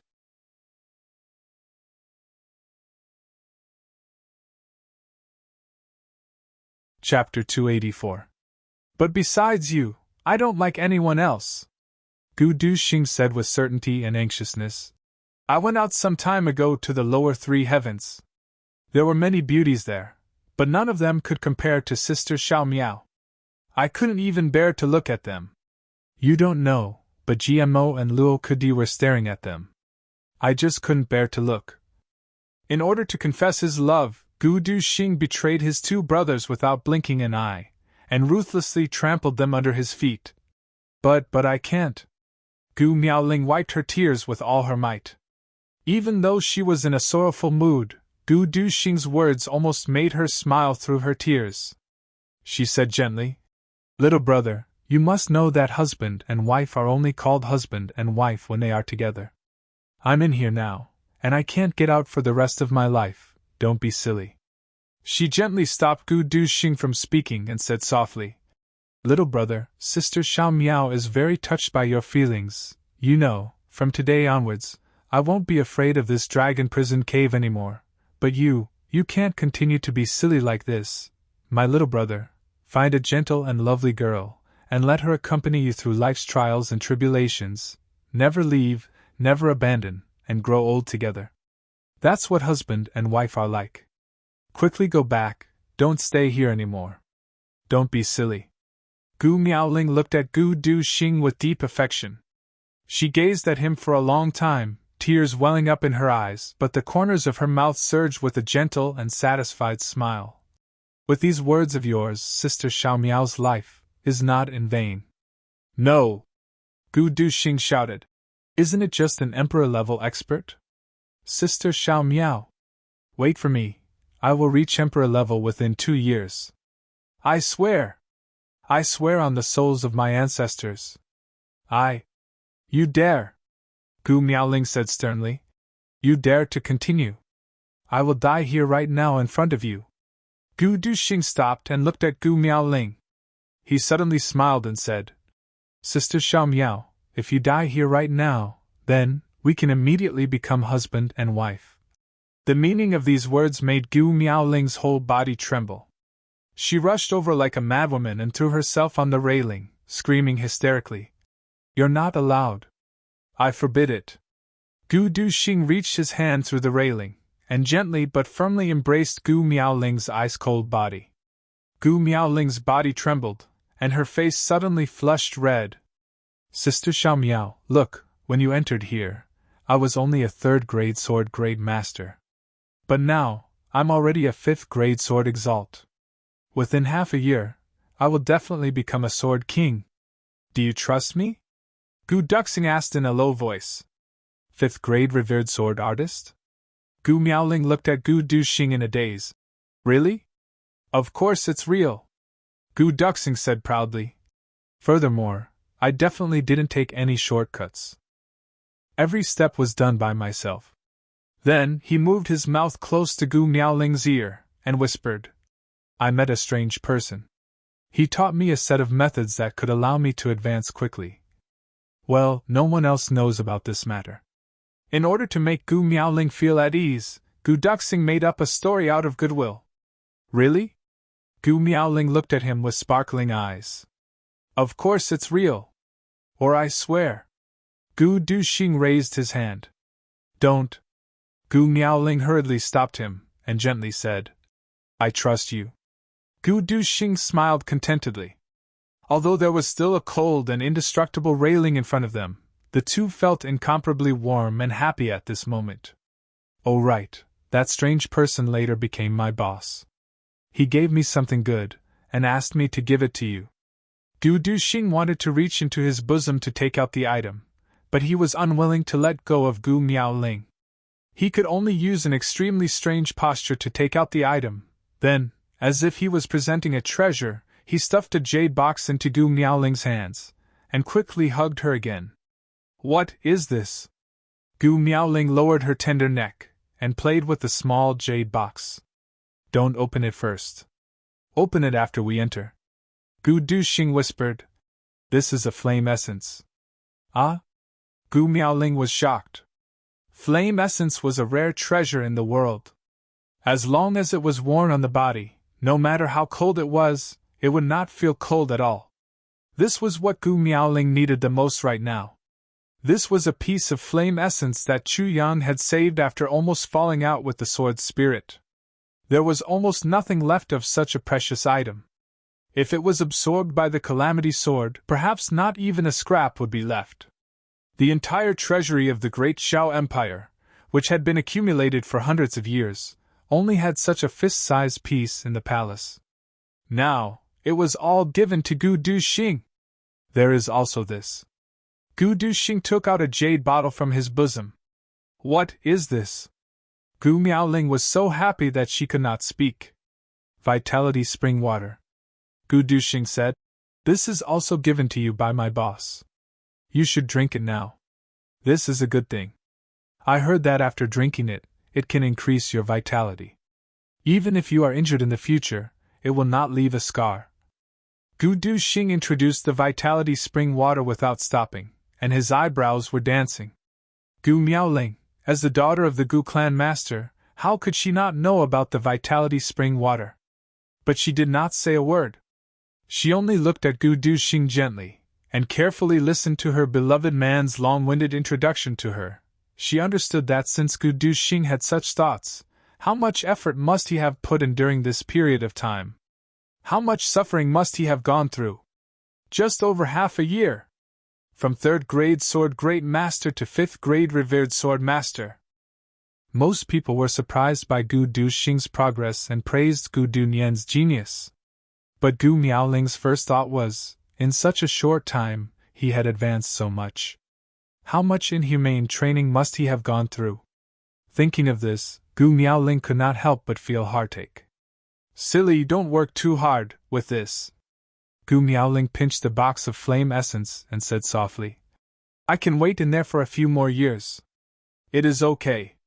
No, Gu Duxing said firmly. It is my sin to let you stay in there for 2 more hours. Okay, you should go now, right? Gu Miaoling gently let go of him. It seems that someone is coming to rush you. Gu Duxing looked back and saw an elder of the clan walking towards them quickly. His face sank, and he gritted his teeth and said hatefully, This bunch of old bastards, don't say that. Gu Miaoling shook her head. We are doing this for our own clan. It is also our home. Sigh. Gu Duxing looked up and sighed. I am going in, Gu Miaoling said softly. Her eyes were like water as she looked at him deeply. You have to take care, little brother. You are still calling me little brother. Gu Duxing was anxious. If not little brother, what should I call you? Gu Miaoling's eyebrows arched. She snorted and said, I did not promise you. Ah? Gu Duxing was anxious. Sister Xiao Miao, you can't go back on your words. I didn't go back on my words. Gu Miaoling softly looked at him and softly said, Elder sister Xiao Miao is here, she can't run away. But if you find a girl you like outside, you must not wrong yourself for elder sister Xiao Miao's sake. Go ahead and pursue her. Even if I come out, I don't know when it will be. Don't waste your great youth. Other than sister Xiao Miao, I don't want anyone else. Gu Duxing's voice was trembling. There are many good girls in the world. In this heavenly realm, there are at least hundreds of thousands of beauties. Don't tell me I want all of them? Gu Miaoling giggled and said. You're an idiot. Even if you want, they have to be willing, right? After she finished speaking, she faced Gu Duxing and slowly retreated. Her pair of beautiful eyes looked at Gu Duxing's face. She was reluctant to look away. The elder who had rushed over shouted from afar, "Young clan lord, everyone is waiting for you." When this sentence was shouted, even the guard who was hiding at the side rolled his eyes in dissatisfaction. "This old thing, are you in a hurry to hold a funeral? Such a touching scene. Can't you see that the elders are crying?" "I know." Gu Duxing turned his head and replied unhappily. When he turned his head, Gu Miaoling had already entered the dragon prison cave. Gu Duxing looked at her in a daze.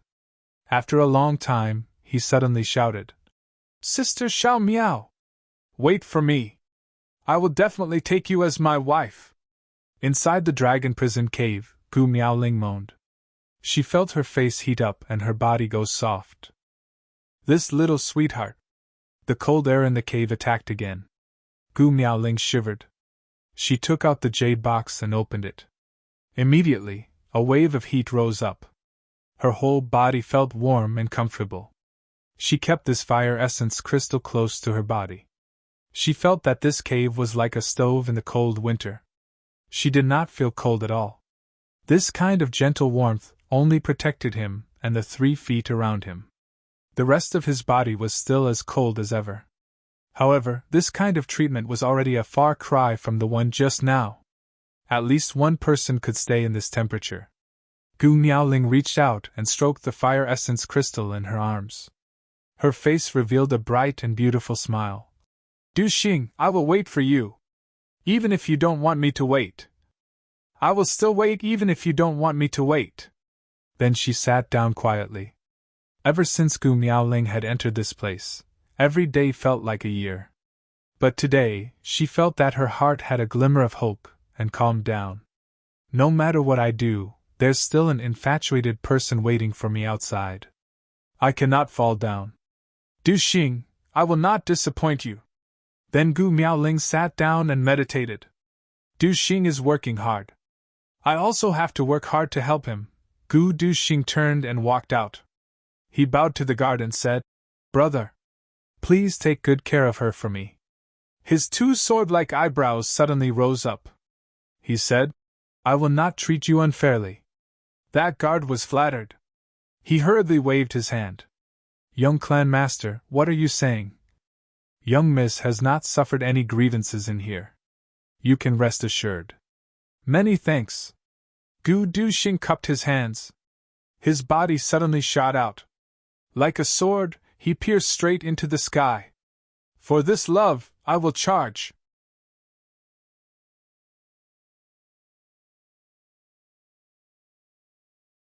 Chapter 285.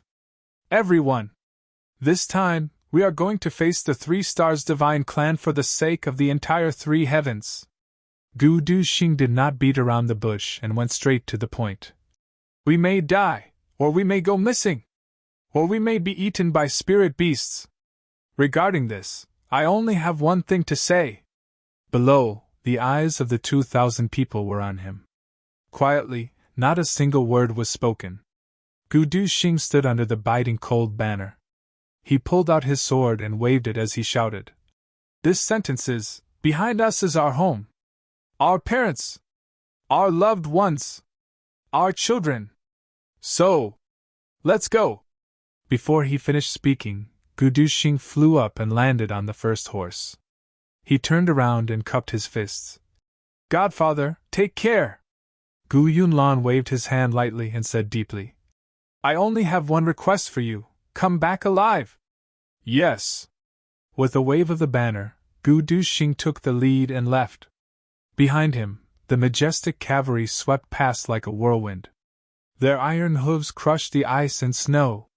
Watching the majestic cavalry disappear in front of the door, Gu Yunlan stood motionless for a long time.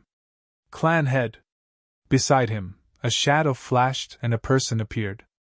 It was the elder who went to call Gu Duxing. "Clan head, are you still suspicious of young master Gu Duxing?" "No," Gu Yunlan said deeply. "Ever since he came back, I have never doubted him." "Oh. This elder was clearly surprised. We are the Gu clan. Our surname is Gu, Gu Yunlan solemnly said. As Gu Yen Yang and Gu Yen Yu's biological father, I absolutely do not wish for them to die. But in the entire Gu clan, more than a majority of the people are looking forward to their early deaths. Is that right? The elder lowered his head, not daring to make a sound. The two of them are indeed unpromising talents. Gu Yunlan heaved a long sigh and said, But Gu Duxing is. Yes. This time, the elder did not deny it. So, for the sake of the Gu clan, forget this matter. Gu Yunlan closed his eyes tightly. Two muddy old tears quietly flowed from the corners of his eyes. He said pitifully, I hope that the Gu clan will continue to prosper. Then he lowered his head. As the head of a family, he had already given up what he should have given up. He had already sacrificed what he should have sacrificed. However, who could truly understand how much bitterness and pain this family head had to swallow in secret after giving up and sacrificing himself? No one knew. Or perhaps some people felt the same way, but no one said it out loud. Not a single one. Looking at young Master Duxing's progress, it's very likely that he'll be able to break through to Sword Emperor before the age of 30. Furthermore, young Master Duxing and young Mistress Miao Ling are deeply in love with each other. When they get married, young Master Duxing will not only be your righteous brother, he will also become your son-in-law. A son-in-law is half. The elder beside him said, Clan head, you don't have to worry about anything. The future successor of the Gu clan will not only be yours, but also an outsider. Moreover, he will be able to ensure that the Gu clan will continue to exist for generations to come. Clan head, isn't this very good? You must know that nothing in this world is perfect. Not bad, this is very good. Gu Yunlan smiled absent-mindedly. He then muttered, You must know that nothing in this world is perfect. Nothing is perfect. Forget it, forget it. Gu Yunlan turned around and walked towards the manor. I'm going to see Miao Ling. This girl has also suffered these days. His figure disappeared. The elder also sighed and followed him. He was extremely glad in his heart. The crisis of the Gu clan is finally over. Meng Chao Ran and Tan Tan had arrived in the third heaven. They were also on their way to the Tsunglan battlefront. Meng Chao Ran would have never thought that he would have brought Tan Tan to the lower three heavens in order to avoid disaster and not cause more trouble for Chu Yang. However, everything had gone beyond his expectations after arriving in the third heaven. First, he had discovered that he had changed. The spirit energy of the third heaven was several times richer than that of the lower three heavens. Meng Chao Ran had discovered that his cultivation had advanced by leaps and bounds under the stimulation of this spirit energy, and the wonderful body-tempering method that Chu Yang had imparted to him. He had barely been able to complete the set of movements that Chu Yang had taught him in the lower three heavens. However, he had managed to expel the accumulated impurities in his body after he had completed it once in the third heaven. Since then, things had gotten out of hand. Meng Chao Ran cherished this opportunity very much. On average, he would perform the set of movements 3 times a day. On the third day, all the impurities in his body had been expelled. Then, the spirit energy of the third heaven was very rich. Secondly, the spirit energy of the third heaven was several times denser because of the presence of the divine qi-gathering fish. Meng Chao Ran discovered that his cultivation had shot up like a rocket. He had broken through a grade in just 3 days. In the next 2 months, Meng Chao Ran had broken through to the peak of revered martial artist. He was only 1 step away from breaking through to king level. At this time, it seemed as if he had just adapted to the spirit energy of the third heaven and had slowed down. However, the cultivation of his body was still several times faster than that of the lower 3 heavens. As for Tan Tan, it was even more exaggerated because the divine qi-gathering fish was always by his side. This guy had gone crazy and didn't even eat. Normally, he would only practice martial arts. Tan Tan nearly broke his own waist the first time he completed the entire set of movements. But the good results that followed made Tan Tan overjoyed at the unexpected good results. Within 2 months, Tan Tan had steadily advanced from martial artist to 1 grade every 3 or 4 days. It was as if he was soaring through the clouds. He had steadily broken through to martial master and continued to advance steadily. After Meng Chao Ran's cultivation had returned to normal, Tan Tan was still advancing by leaps and bounds. As of today, Tan Tan had already broken through to martial great master. This kind of advancement speed made Meng Chao Ran feel as if he was dreaming. He examined Tan Tan's body and found that Tan Tan seemed to have awakened a strange physique. It was completely different from before. This made Meng Chao Ran even more puzzled. Tan Tan's strange physique, was it something that was hidden since birth? Or was it something that changed after the third heaven? If it was something that he was born with, why didn't he discover it? If it changed after the third heaven, Meng Chao Ran felt that it was even more ridiculous. He had never heard of a complete change in physique after the third heaven from the lower 3 heavens. Even the aptitude had changed. After Tan Tan had finally broken through to martial great master, Meng Chao Ran finally felt that he could not go on like this. What Tan Tan needed now was not to advance, but to fight. Therefore, he immediately made the decision to bring Tan Tan to Senglan battlefront to gain experience along the way. At the beginning of their departure, Meng Chao Ran did not even know that there was a huge change in Senglan battlefront. On this day, they arrived at Ice Mirror Mountain. The so-called Ice Mirror Mountain was a big cliff. It was as if a knife had cut it from top to bottom. At the bottom of the cliff was a big plain. When winter came, the mountain walls here would be frozen, forming a huge mirror. When people walked on the road, it was as if they were walking in a mirror. It was a marvelous scene in the third heaven. After turning around Ice Mirror Mountain, they would arrive at Senglan battlefront. It could even be said that Ice Mirror Mountain was actually a part of Senglan battlefront. When they arrived here, Meng Chao Ran collapsed. When Tan Tan saw such a big mirror, he immediately turned pale with fright. He looked at the mountain wall in shock and shouted, "Master, this whole mountain is a mirror." Meng Chao Ran smiled indifferently. But then, an accident happened. Then, Tan Tan looked at himself in the mirror in shock. He opened his eyes wide and his mouth wide. Meng Chao Ran felt strange. So, he turned his head to look at Tan Tan in the mirror. Tan Tan's eyes were wide open, and he had a shocked expression on his face. However, Tan Tan's facial expression was unexpectedly very handsome due to the distortion of his face. His 2 eyebrows were no longer up and down. They were flat. His nose bridge did not look so protruding. His protruding ears also seemed to be restrained. Instead, he looked like a jade face and red lips. Meng Chao Ran was really shocked. He turned his head and looked at Tan Tan. He found that he was like this. It was really like this. When Tan Tan showed infinite shock, he would become so much better looking. Then, Tan Tan became excited. When he became excited, his shocked expression faded and he returned to his normal appearance. "Shiji, was I especially handsome just now?" Tan Tan looked at Meng Chao Ran in high spirits. "Yes, you are much more pleasing to the eye than before." Meng Chao Ran was also very happy at that time. After all, this was his disciple. He was always like that. He was also very tangled. As a result, Meng Chao Ran became depressed. That was because Tan Tan kept walking in front of the mirror. He would turn his head after taking a few steps.